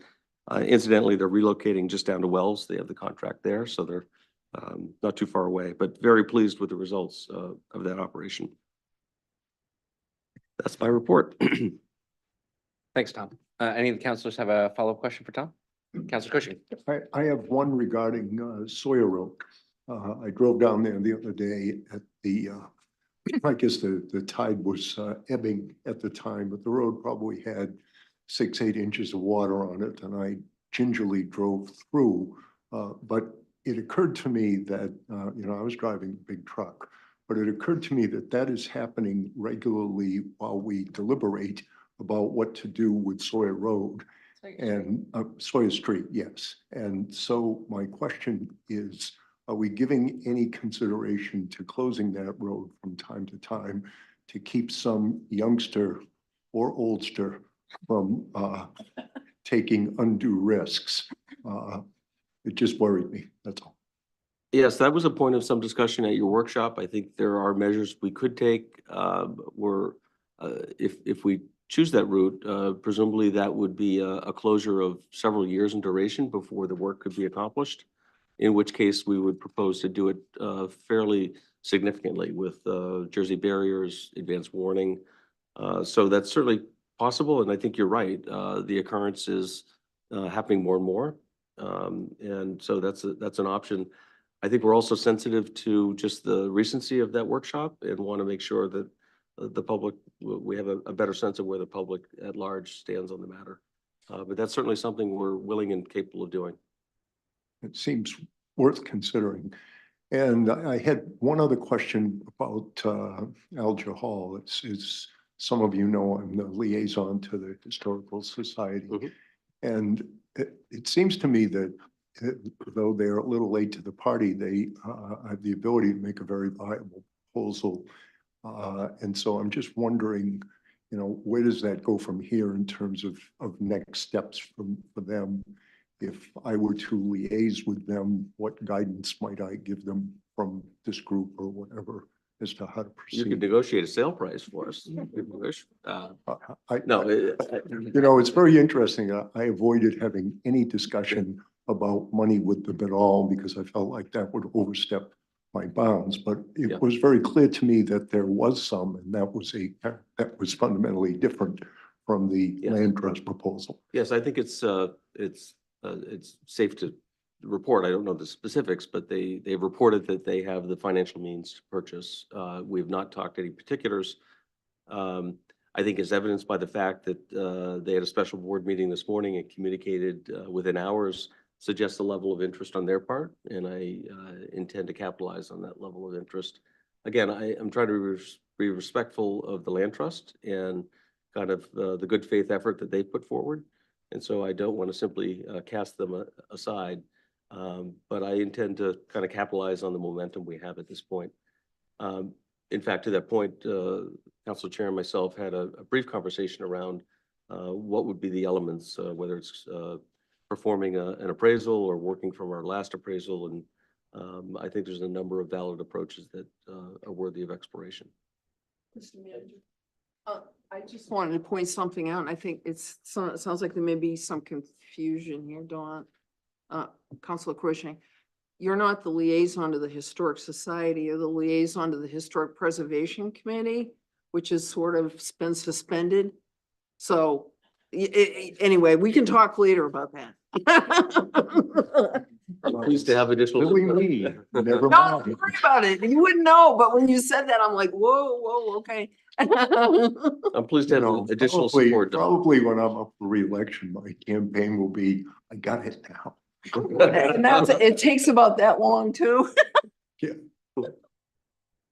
Counselor Hamel. Yeah, I'd just like to say that I'm not really looking to kind of add to the long list of rules and policies, issues. We thought we were gonna have a quiet year, so that could be another one. We went from having no issues to like 3 or 4, so just a little tongue in cheek, but, I have a couple of questions for Tom and a comment or two. There's a lot going on, which is an understatement. And, you know, and isn't it perfect? It always happens around a holiday, right? Holiday weekend, vacation weekend, at any rate. I wanted to ask Tom if we had an update on storm damage. The last figures that we've heard seemed very preliminary, number one, and did not include Pine Point. So I wonder if you have a rough idea of what that update is, or rough, you know, ballpark, and when we would have a better number. As I reported, we are in the process of internally, but also contracting with other professionals to refine those cost estimates. At this point, we're still in the $5 million range. Majority of that cost is damage to Black Point Road. I would just like to make a comment. I know we can't really have a debate, but the number, it sounds very low to me. And one thing I know for a fact, we have not really been able to estimate the damages that have affected private homeowners due to flooding and that sort of thing. We hear of other parts of the state where FEMA people are going door to door to knock, and they see what kind of damages there have been and how they can help. So that's not really happening here yet. So we're very eager to try to get a better number one, and number two, find out, you know, when the powers that be and the available resources will be brought to bear. A quick question for you on FEMA. Sue Baker, what is our role with the FEMA maps? Because I see that, and I saw the big email, and it seemed like a boatload of work. And June will be here very soon. So I'm just kind of curious, you know, if you could give us a quick idea of that. Yeah, the planning director has mapped out a adoption schedule that follows your normal process. As I said during my comments, our expectation was to have the workshop on March 20th, and then to bring the matter formally before you, which will come forward in the shape of amendments to our existing floodplain management ordinance. Great. That also is you know, of top concern to people in Pine Point, and I know the rest of the town, a few other neighborhoods in particular. Can Yes. I interrupt? Because Yeah. this is to ask on that, because I know this whole FEMA thing with these Yeah. maps has been going on for, it seems like centuries. They keep So- bringing forward changes, and then they put them off, and then they this and that, and so is this really the final? This is really, this has been over 10 years in process. This is it. Okay, you're sure? Quite sure. Touche. Just asking. And one final point on Avenue 2, there's been a long history here going back to 2018. I was very involved in it. It had a lot to do with me getting involved in the town council. It was a motivator for me. And I'm still tracking it like, you know, an old hound dog. And I am not happy with the progress in terms of how it's going. And I've expressed this to a number of people. I don't feel personally that I need to attend every meeting, but if we are having meetings with the parties, and this precedent has been established recently, we have had individual counselors taking part in negotiations rather than just having the parties you know, the three parties, the two abutters and Tom on behalf of the town and the public meeting, we actually, when we were negotiating the purchase option agreement, there was always a counselor or two involved in that. So I would like to request we follow that same process for Avenue Two and do it immediately. The other issue I want to raise is a very serious one. It's one of a conflict of interest. We had a conflict between the attorney from Mr. Gendron, one of the abutters, who also happens to be a moving party in all of this, who seeks to apparently want to depart from a tripartite agreement. His law firm is Bernstein Schurer, which also happens to be the same law firm as the town.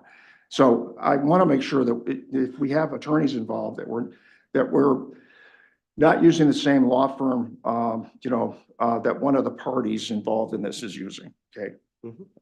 And it seems like a very basic thing. So that's pretty much all I have on Avenue One. The other thing I would say is Jensen Beard is representing the Gables and Bernstein Schurer. So that said, I know that there's a desire to have the parties try to reach an agreement, and I support that. However, we want to make sure we're protecting ourselves, number one, and number two, most importantly, protecting the interests of the public. Just if I could respond, with respect to meetings, I'm pleased to invite, to the extent that I have advance notice.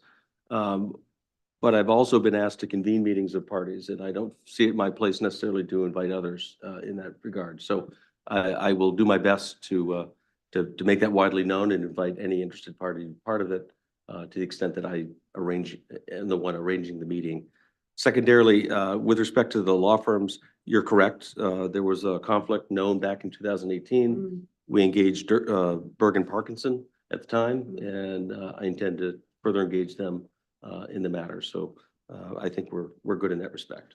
So I just want to make sure that we're moving together with this as three parties, the town on behalf of the public and the two abutters. And I think it is in the interest of all three to try to stick with that initial agreement. Otherwise, we're off to the races, and it's very likely that we're going to have a potential agreement or an outcome that will not be satisfactory to all three. And apparently that was what we had at the time. Any other questions for Tom on his manager's report? No? All right. Seeing none, I'm gonna move, thank you, Tom, appreciate it. I'm gonna move into old business. We have order number 24016. It's a second reading on the request for a cannabis establishment license from Tucker Noise DBA KTK Noise LLC located at 148B Pleasant Hill Road for adult cannabis products manufacturing. Liam. Sure. Again, this is for adult use cannabis manufacturing license. No concerns with odor, not subject to the existing moratorium, and staff has no concerns at this time. Just for some additional information on this license, again, it's effectively a packaging facility. They're not actually manufacturing anything, but the Office of Cannabis Policy requires them to obtain a local license in order to certify them. So that's the process they're following. Thank you, Liam. Do we have opportunity for public comment? If anyone would like to speak, please approach the podium. Anyone online, Liam? Seeing none, I'm going to close public comment. Oh, did we get one in? Mo, you can speak. Thank you.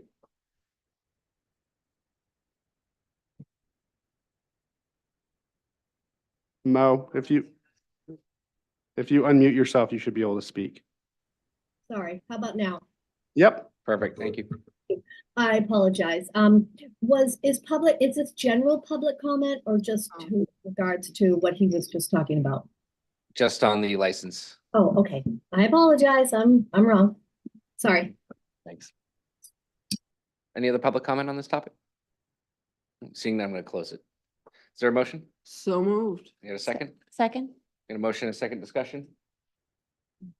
Seeing none, all in favor? Opposed? Show that 6-1. Thank you. I have to do Oh, roll call because John. of John. Okay, sorry, my apologies. I'm gonna call a roll call on this. April Seither. Okay, I'm sorry, Counselor Seither. Yes. Counselor Cushing. Yes. Counselor Shoup. Yes. Counselor Katarina. Yes. Counselor Hammer. No. Counselor Anderson, Yes. Counselor McGee, yes. All right, 6-1, thank you. Order number 24-017. It's a public hearing and second reading. Consider the zoning change request for a portion of R 050002 being an approximately 2.15 acre parcel located at 42 Rod Road, currently zoned rural farming to residential R2. And hi, Thank you. welcome, Autumn. Hi. This is a request by the applicant to rezone a parcel from rural farming to R2. This would allow them to essentially split the lot and to add an additional single-family home. The applicant is here if you have any questions of her, and I'm happy to answer any questions that you might have. Thank you, Autumn. We have opportunity for public comment on this topic. If anyone here would like to speak, please approach the podium. Anyone online?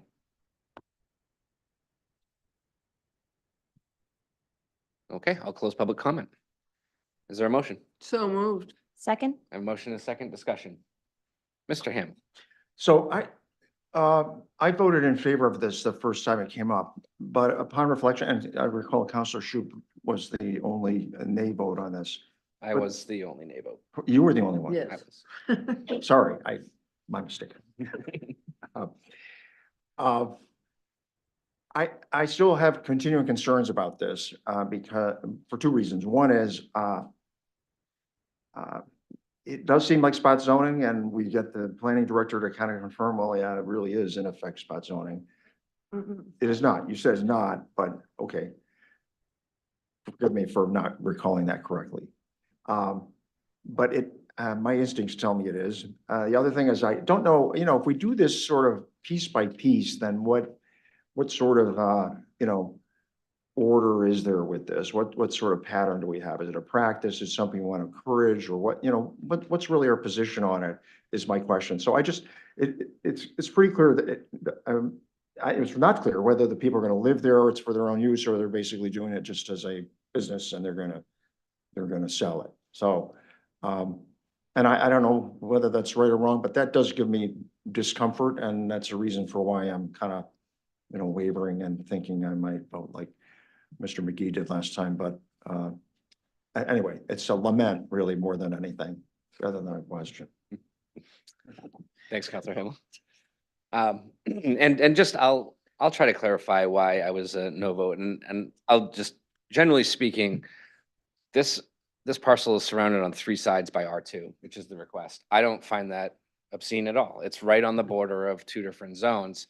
So to ask it to switch into a zone that's already sharing 3 sides of the property with is not, in my mind, a huge deal. So why would I say no? And that's what we get down to. And I never gave an explanation to either the applicant last time, and I feel bad, I should have. My thought was, we were just coming off of our goal setting. We had it in there that we as a council were not going to try to advocate for any housing outside of our current maybe zoning, not specifically saying not outside of zoning, but not to create more opportunities for housing outside of where they already exist. So coming off of the heels of that goal setting, I kind of had that funny feeling like, hey, they bought this property, they knew that the zoning was when they purchased it, and now they're coming to us asking to change it, and it would add another quote unquote house into the mix. So it felt wrong for those reasons. I will say, however, being surrounded on 3 sides by an abutting zone does also do not give me great cause that if it goes through, this is the end of the world. It's certainly not, but I wanted to at least explain my no vote going into last time. Yes, Councilor Shoup. Sure. So I did believe we've received a letter in opposition to this. I've been searching for it and I can't find it. Okay, that's where I saw it. Thank you. I was looking in my email. Okay, and I just wanted to acknowledge that because we did receive a letter from the abutter speaking in opposition. And to answer the questions that you were posing, Councilor Hamel, those were the questions that I had at the last meeting, was clarification as to really who is applying here. Is this a Scarborough resident looking to stay in their home, but maybe, build another property to be able to afford to stay here? What was the situation? I don't know. That's the reasoning behind my thinking. We were educated that this is a developer from out of town that is specifically bought the property. They're coming before us today to split the property and turn it into 2. I know this is one property, but we have received consistent feedback from residents saying slow down growth.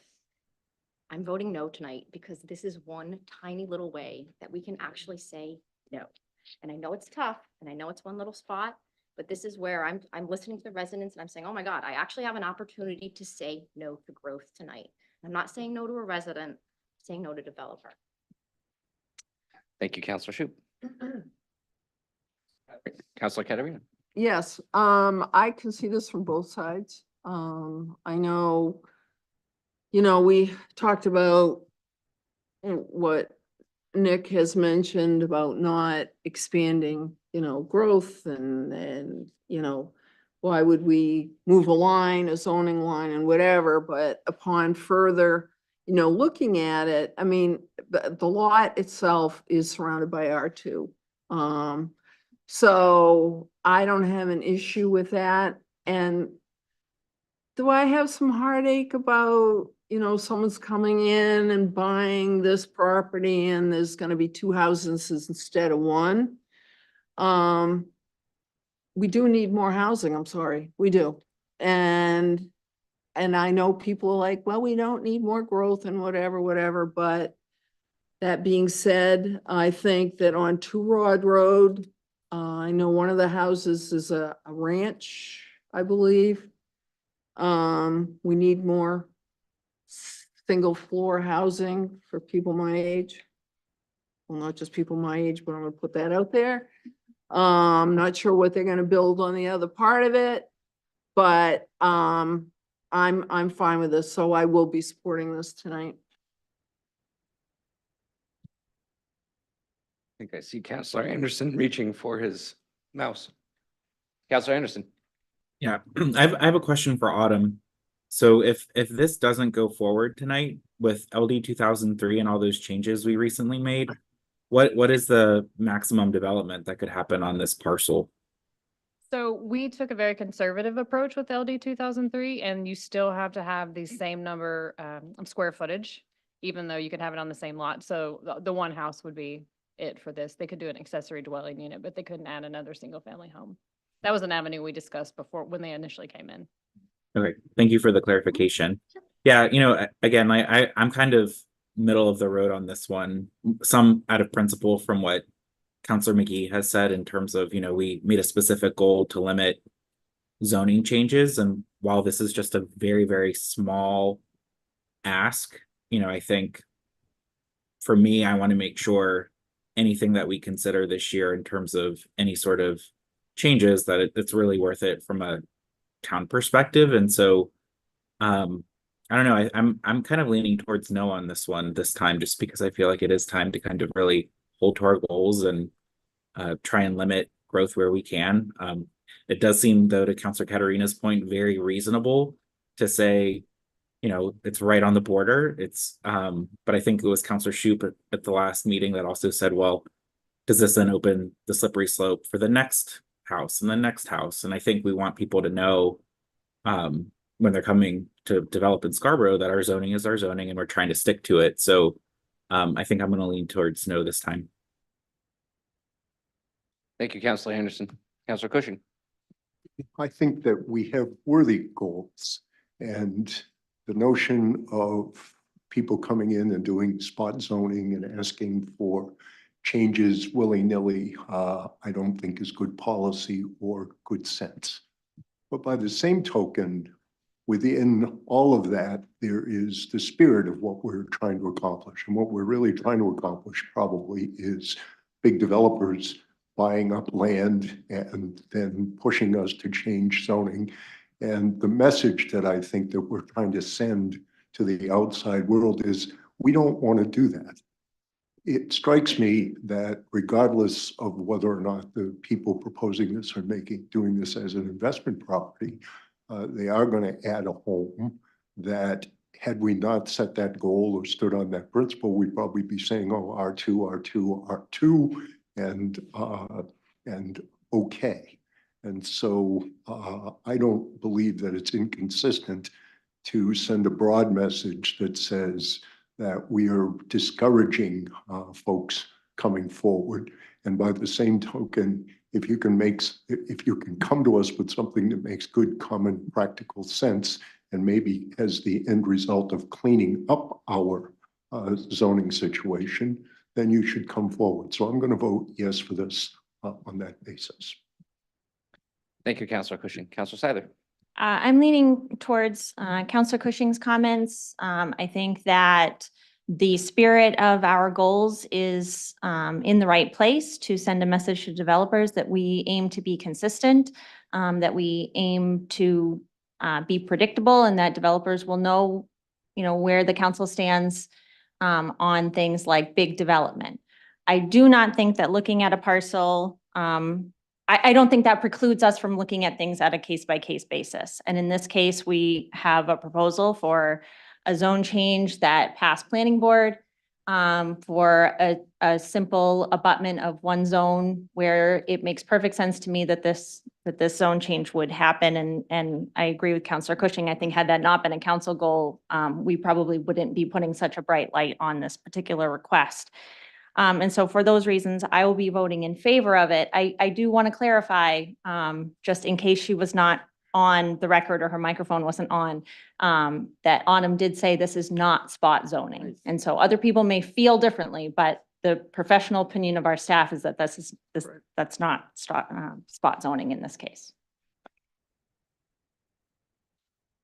Any other council comments this evening? No? With that, I'll close discussion and call the roll. Councillor Seiler. Yes. Councillor Cushing. Yes. Councillor Shute. No. Councillor Katarina. Yes. Councillor Hamel. No. Councillor Anderson. No. Councillor McGee. No. Show that does not pass. 4-3 opposed. It's good math. All right. Thank you very much. Item number 24021. Public hearing and action on a new request for combined massage establishment, massage therapist license from Solani Edwards, DBA Massage and Wellness by Solange. Tony. Yes, this is a first time applicant and required by the ordinance. They have a public hearing and action before the council. The application has been vetted and found to be in order, and we recommend approval. Thank you very much.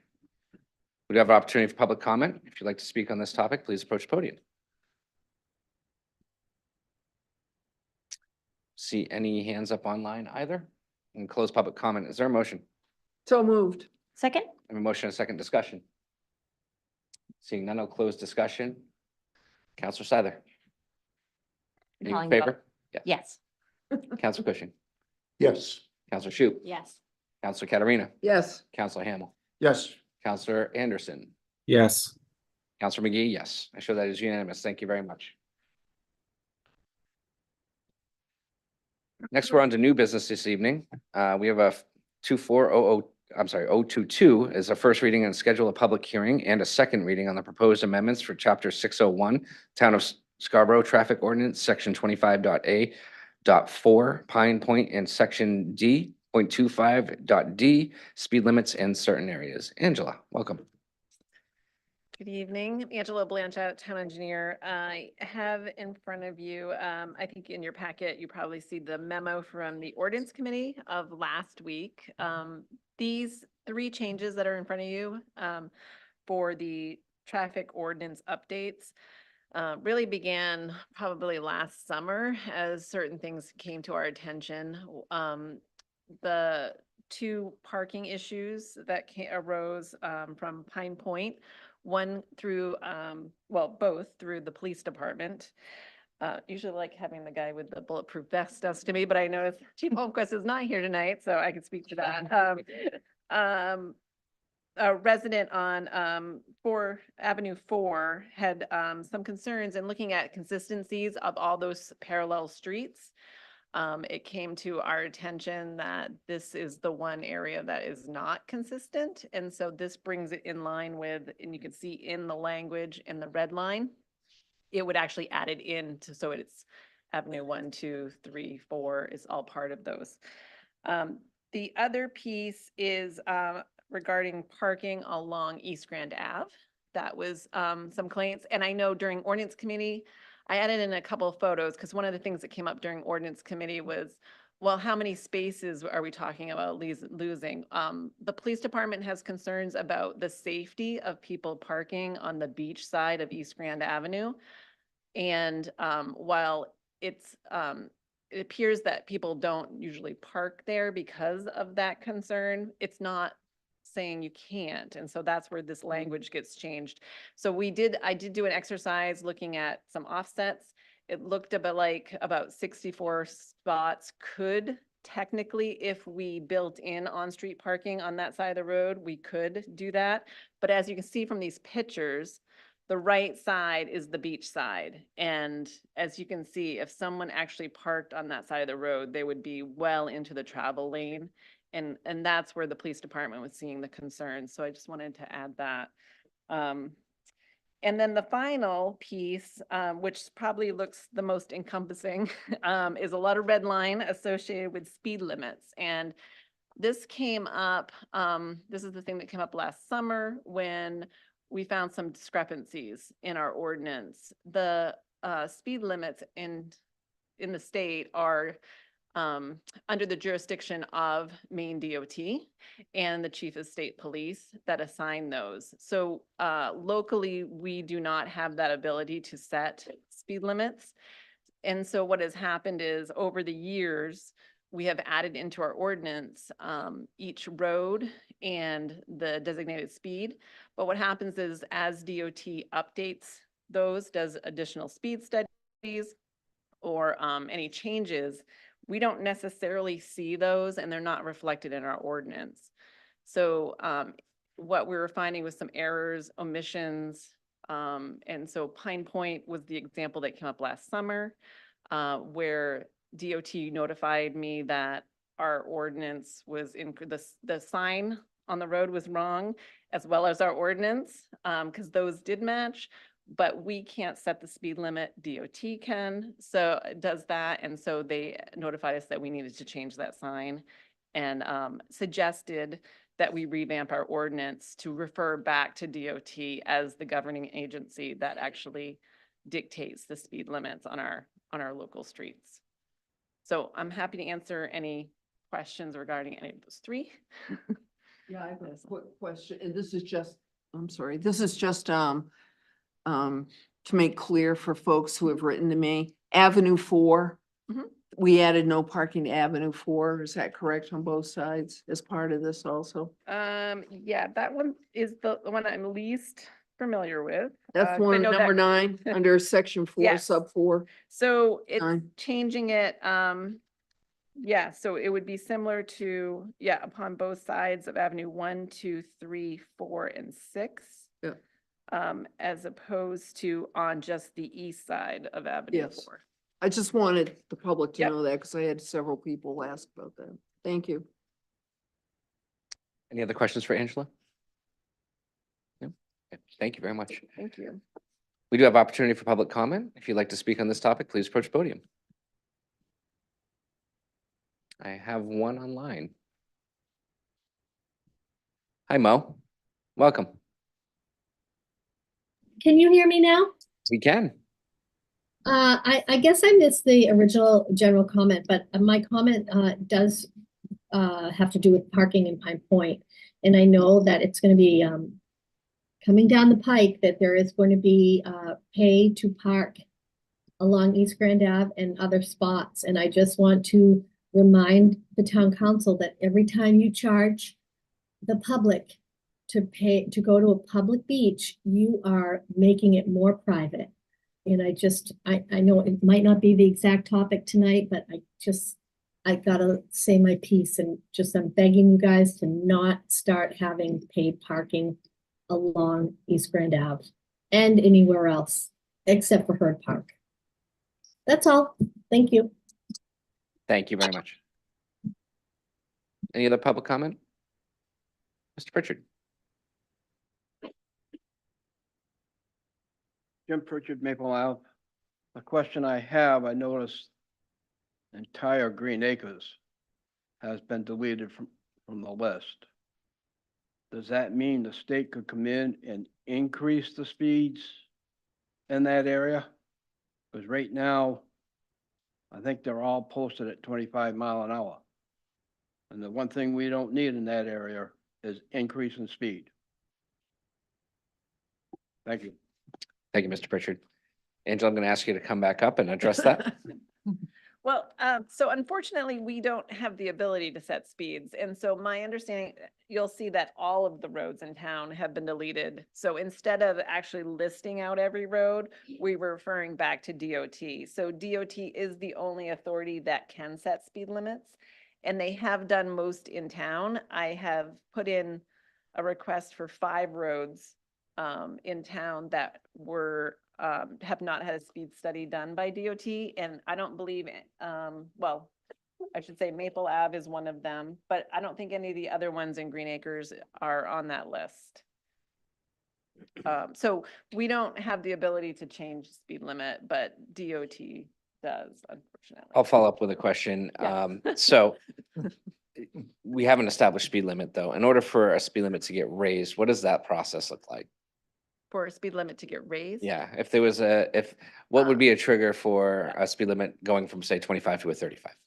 So if a speed study request is made, it has to come from the town to DOT. DOT has a backlog because they do the whole state. They would come out and do a speed study, and based on their criteria, they would set the speed limit.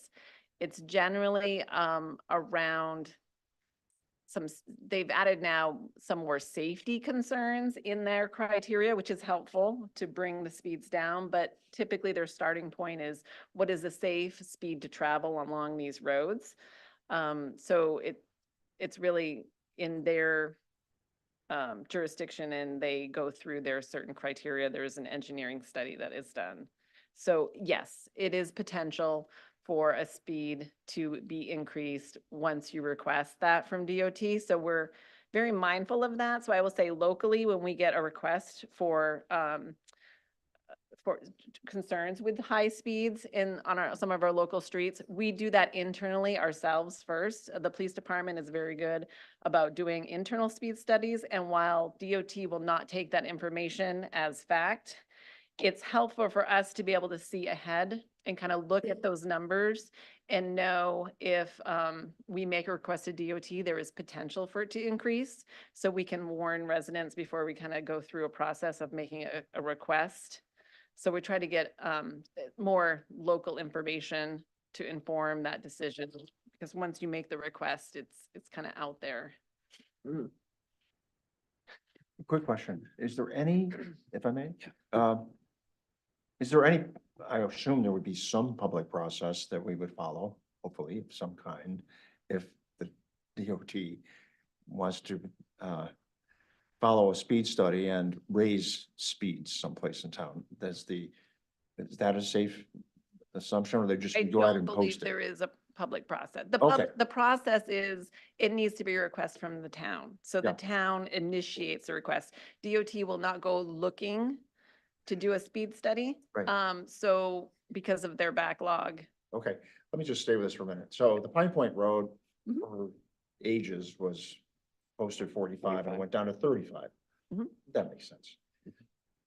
I hope that, I can't imagine the day that we would request a speed study thinking that we want to raise speed someplace.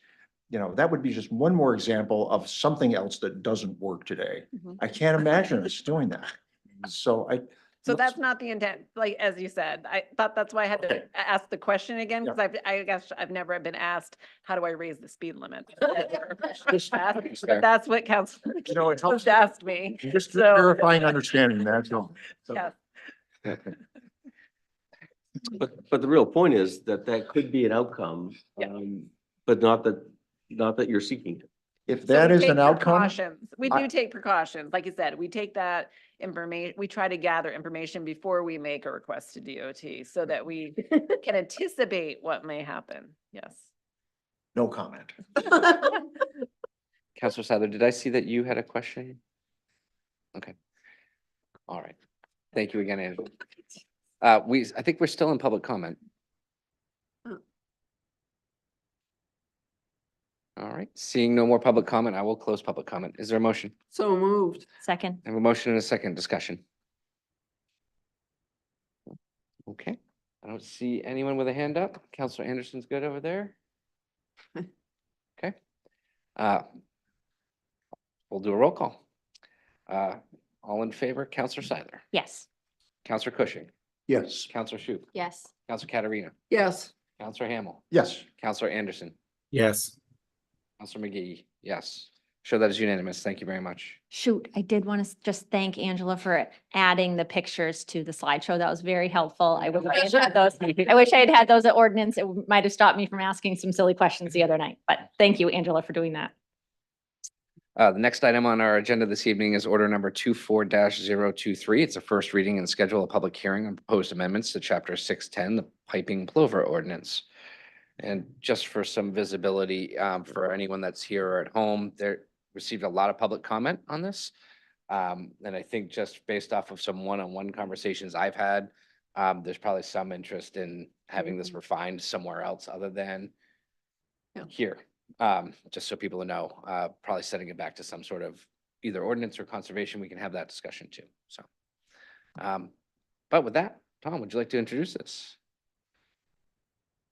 I think, Jamie, are you prepared to? I can Jamie? introduce, I guess. I will.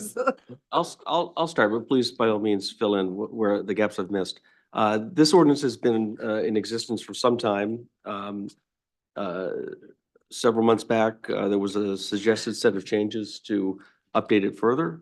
Those were brought through the staff. There are a number of policy considerations that we didn't necessarily see fit to opine on. I think some of those were touched on, if not all, at the ordinance committee, and we certainly can draw your attention to them as tonight as well. So this matter is before you in first reading, and your comments were well taken. There does appear to be a lot of interest, and perhaps there could be some more refinement to clarify things and avoid any confusion that may exist. Thanks, Tom. Anything to add to that, Ms. Fitch? All right. With that, I will turn this over to public comment, either online or in person. You have 3 minutes. Be respectful. Questions through the chair.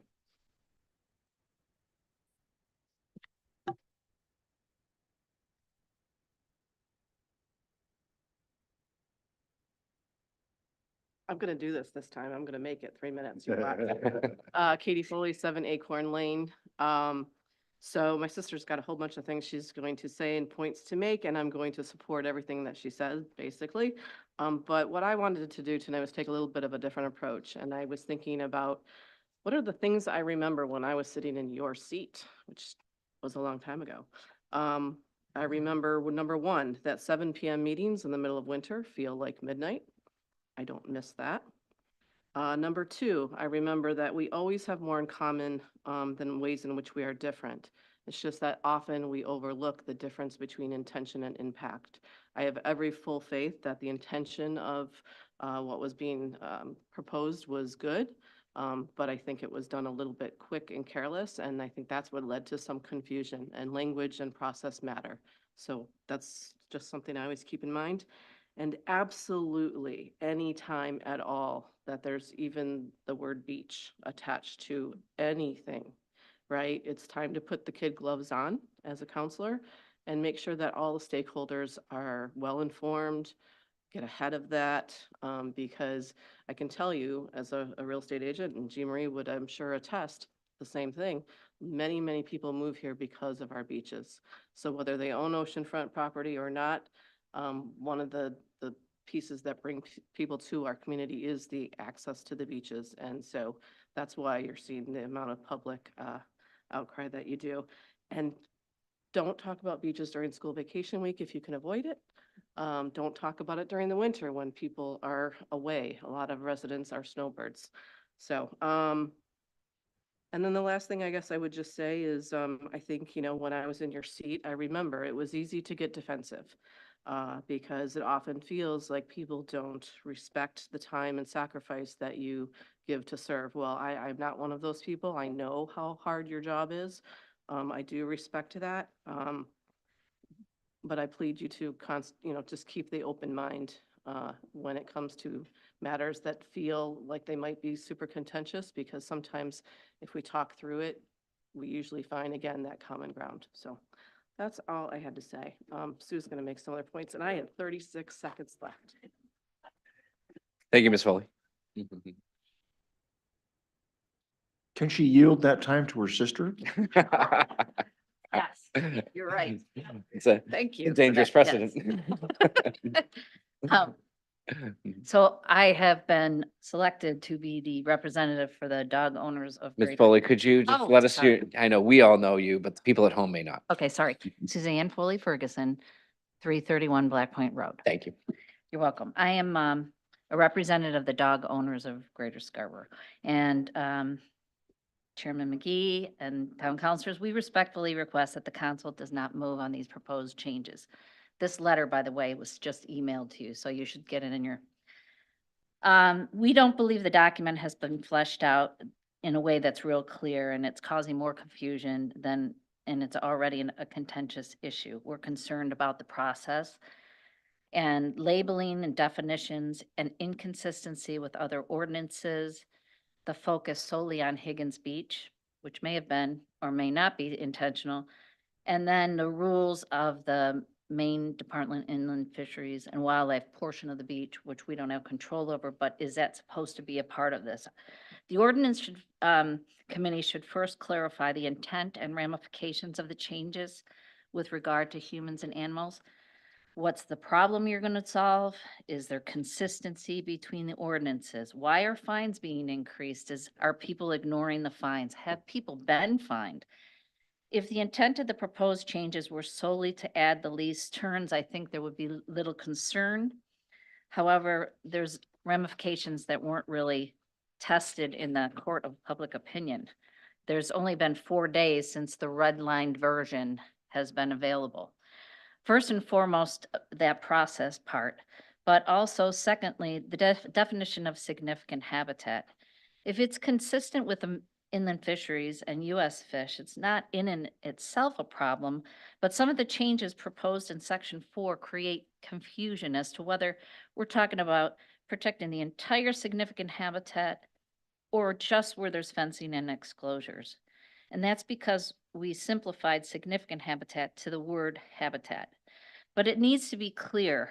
There needs to be a delineation. And we don't, or we object to the substituting of the word significant habitat for nesting areas protected because of that. I only have 33 seconds unless I have my sisters. So I'm gonna cruise. So it's not consistent really with the dog ordinance, which uses the word restricted areas. Okay, nesting areas protected. And also the fireworks ordinance, it basically allows for fireworks at certain times all everywhere in the community, whereas this ordinance eliminates it completely at Higgins Beach and part of other parts of the community. So as you can see, there's a lot of confusion and I'm done. I have the whole last page of my letter talks about things that I know you didn't want to do. We don't believe it was your intent to regulate sandcastles, but we think that maybe you ought to send it back so that we are clear that that wasn't the intent. Thank you. Thank you. What's that?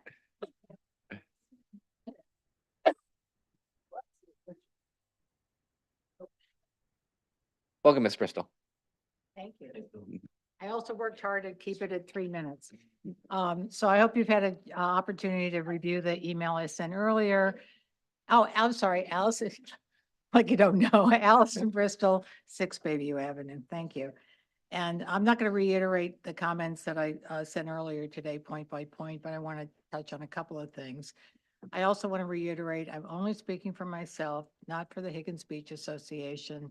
And to be clear that the proposed changes were not brought forward by the HBA in case there's any confusion about that. And first, I'd like to thank Jamie for her work on this and with the Clover volunteers. I understood her to say at last week's ordinance meeting that she didn't anticipate IFW will be requesting any significant changes in its beach management agreement. The agreement that expired in 23 clearly stated the ordinance is only in effect when pairs, nests, and plover chicks are present, and goes on to say, when nesting activity is not occurring, the agreement guidelines are not in effect. The first proposed change to the ordinance is to have it in effect from April 1st to August 31st. Also to Ms. Foley Ferguson's point, there should be a distinction made between an essential habitat and a significant habitat. And just doing some Googling on the IFW website, plover and leastern habitats are defined as essential habitats. Shorebird nesting, feeding, and staging areas are described in the Higgins Beach Wildlife Management Area provision are defined as significant habitats. So it'd be good to have more clarity on what the distinctions are. The new paragraph 8 provision implies the area of Higgins Beach owned by the state is off limits to recreational activities from April 1 into October to protect migrating shorebirds who are not endangered. It's also not clear if this language was proposed by IFW or otherwise, but it feels like an overreach. Looking at the challenges in Maine Audubon's 2022 and 2023 Coastal Bird Project report, Higgins Beach nests were washed out by high tides or predated by fox and crows, not humans or pets. Bottom line is, it all comes down to enforcement. Scarborough Police, with limited resources, can't possibly monitor habitats throughout the nesting season. Volunteers do what they can to educate the public. However, making the ordinance more restrictive won't make it more enforceable. If anything, it feels punitive to responsible beachgoers who respect and enjoy experiencing our wildlife habitats. So thank you very much, as always, for your time. Thank you, Ms. Oh, Bristol. 10 seconds, wow. Any other public comment this evening? All right, seeing none, I'm going to close public comments, turn this over to the council. Is there a motion? Yes. Councilor Katarina. Table this, and send it to the Conservation Commission for review at their next meeting and for them to report back out to us immediately thereafter. Just for clarification, to us or to, Report back Ordinance. to table, Do you want to the town council. do you want ordinance to have a crack at it before it comes here, though? No. We have one counselor's motion. Is there a second? All right, I've got Counselor Cushing has a second here. All right, so let's discuss, Debatable. what's that? Table motion. Oh, it's Table not is debate. not Okay. discussion. So And you this is, can't amend, and I can't make a friendly amendment because I waited. No. Okay. Okay. so we have a motion to table and send this to conservation. Is that, For Can we clarify on the timeline for concert? the next meeting, That's next week. yes. Can do we we, have to put a time will you frame? withdraw and reframe? I'll withdraw it. 'cause I love Will you withdraw withdrawing. your second? Yeah. I think we can do this cleaner. That's all. Like, Yeah. let's Yeah. reframe it I to get appreciate- exactly what we want. Huh? Okay, Well, Counselor, someone else Counselor Ham, votes. yeah, Counselor Hamel, I'm not gonna reframe it, but may I make a comment sure. about it? So No. he just Yes, said it's withdrawn. It's Yes. been moved.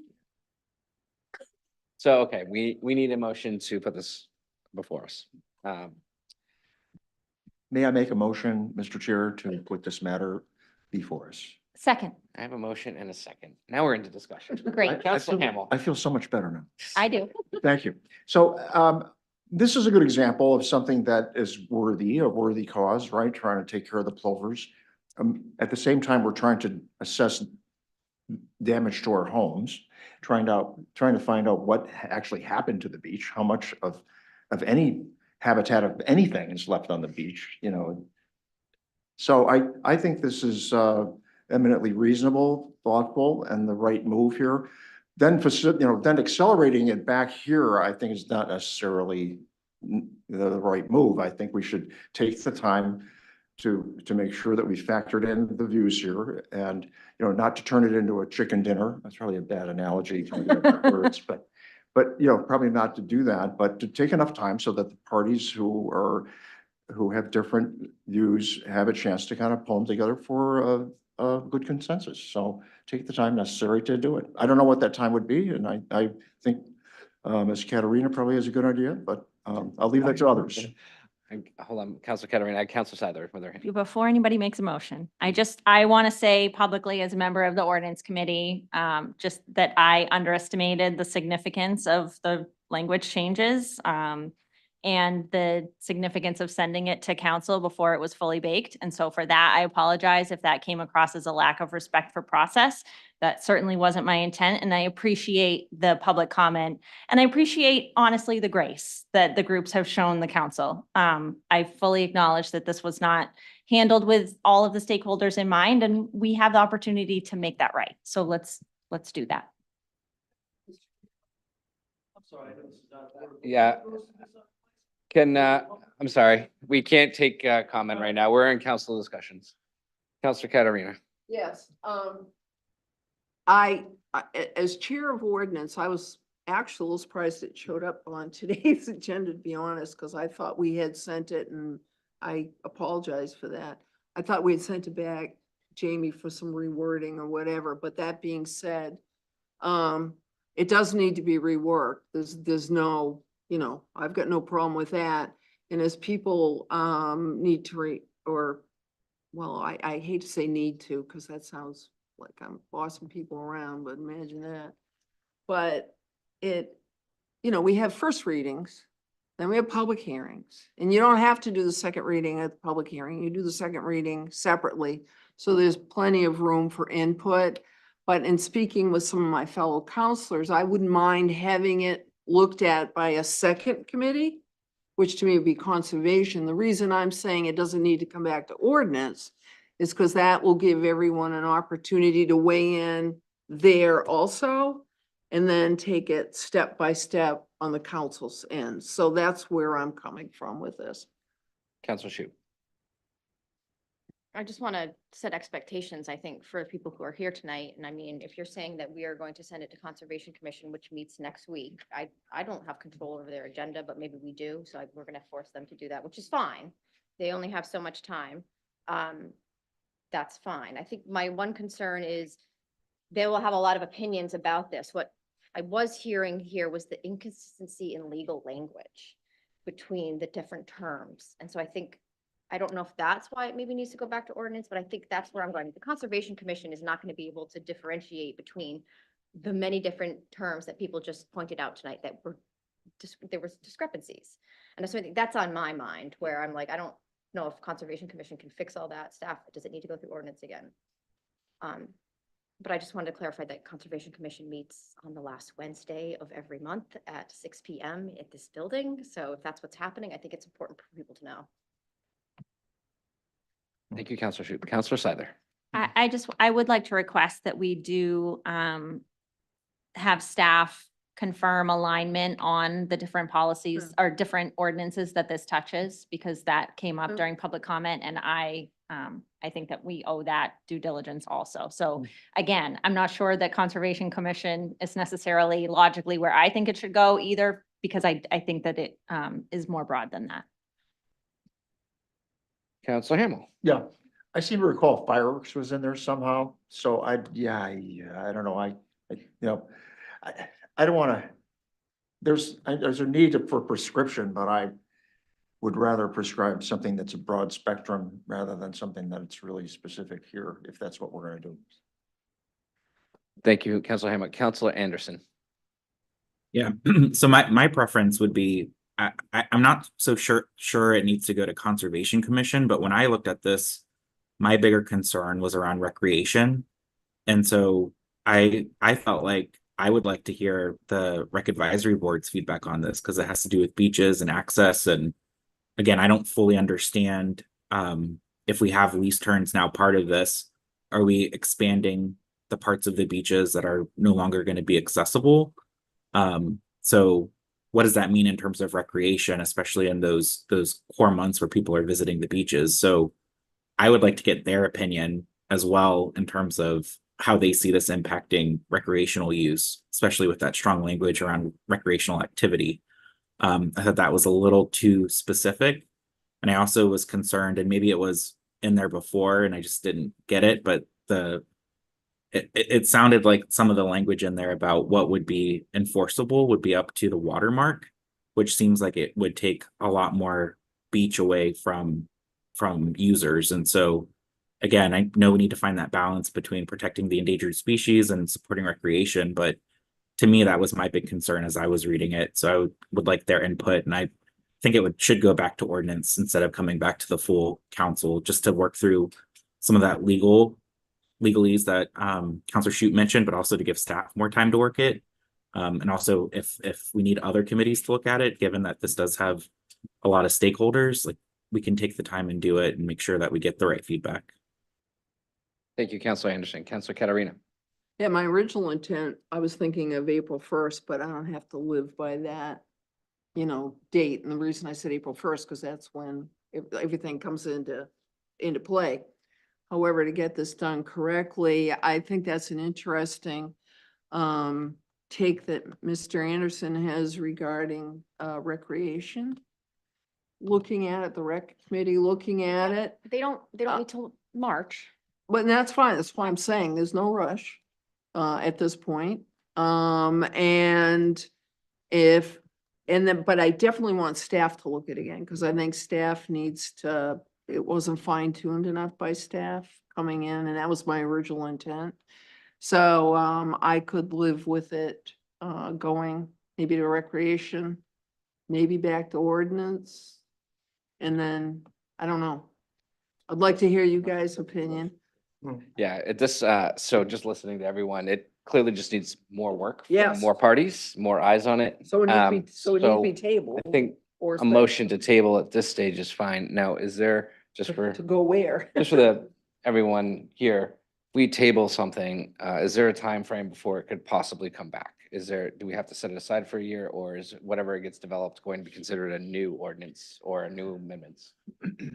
There's no like, it has to sit, We it gotta has to look sit at in the the corner for a year. parliamentarian over here. Okay, just checking.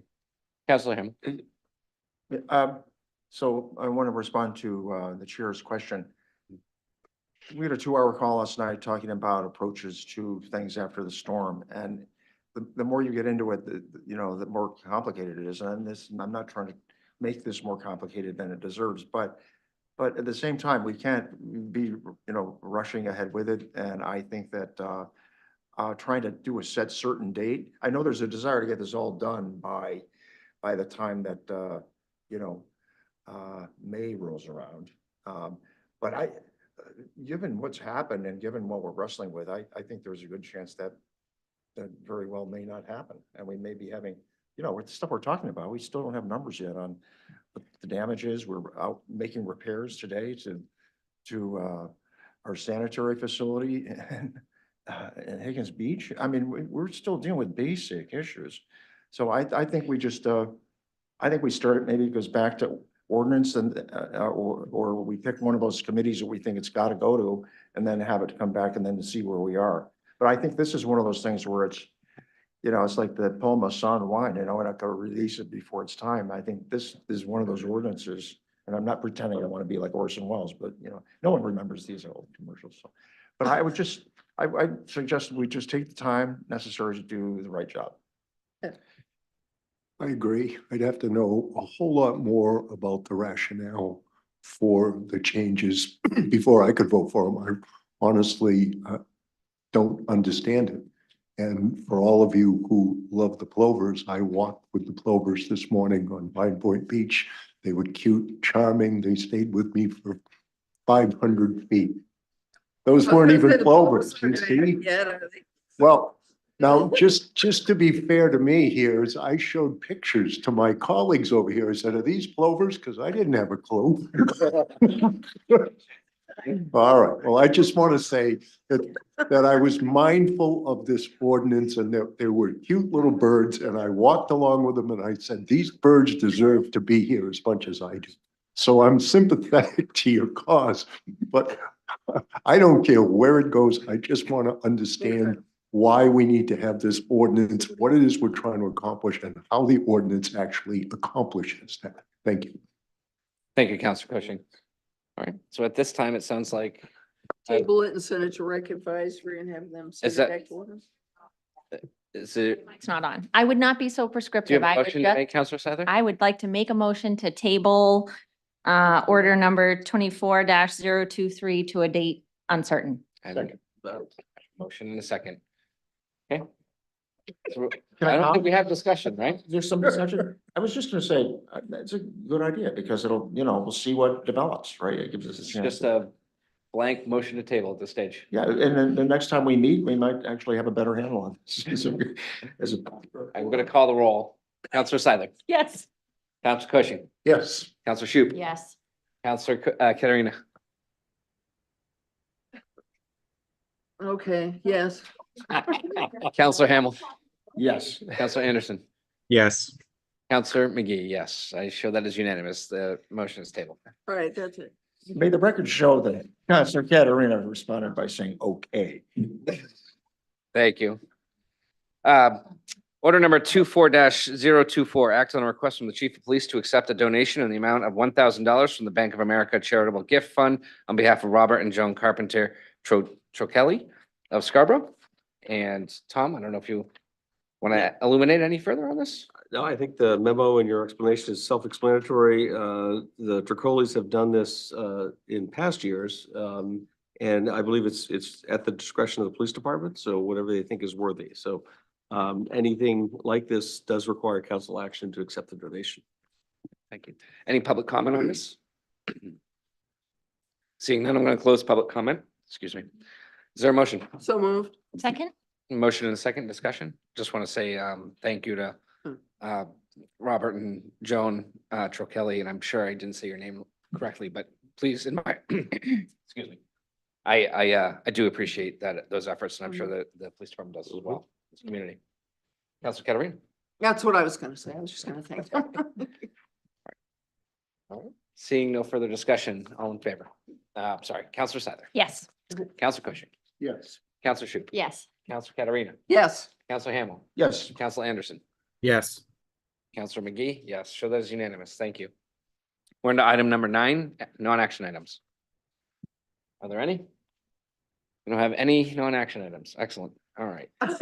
Item 10, standing and special committee reports and liaison reports. Let's start with Councilor Anderson, just so he can enjoy the rest of his vacation. No, I don't have anything. Thank you. Oh my God. All right. We'll go in the other direction this time. Councilor Hamel, do you have anything? Yeah, we're trying to pull together an agenda for rules and policies, and there's at least one or two issues that have cropped up. So I'm working with Tody, who supports us on that, and it's Councilor Shoup and who else is on it? I should know, it's my own committee. Me. There you Anderson. go. I was a good committee, and as soon as we meet, we'll do some good work, I'm sure. But every time we turn around, we get another issue for rules and policies. Hasn't met in a while, so it's probably appropriate. Thank you, Councilor Hamel. Councilor Katarina. Can you tell it's almost the full moon? The only thing I wanted to mention was legislative policy with Maine Municipal. The legislature, I don't know what's going on up there, but they pulled a fast one and they're working on budget things this week, and we all thought it was happening next week. So stay tuned on supplemental things. The manager mentioned that money that we're gonna get back. That was unanimous out of appropriations, which is unusual. But I think they had mud on their face over the whole senior tax thing that went on. It's my understanding that that will go to the legislature as an emergency, and then the governor will sign off on it. So we should see that money, Mr. Anderson, sooner rather than later, just so you'll know for your budgeting. Other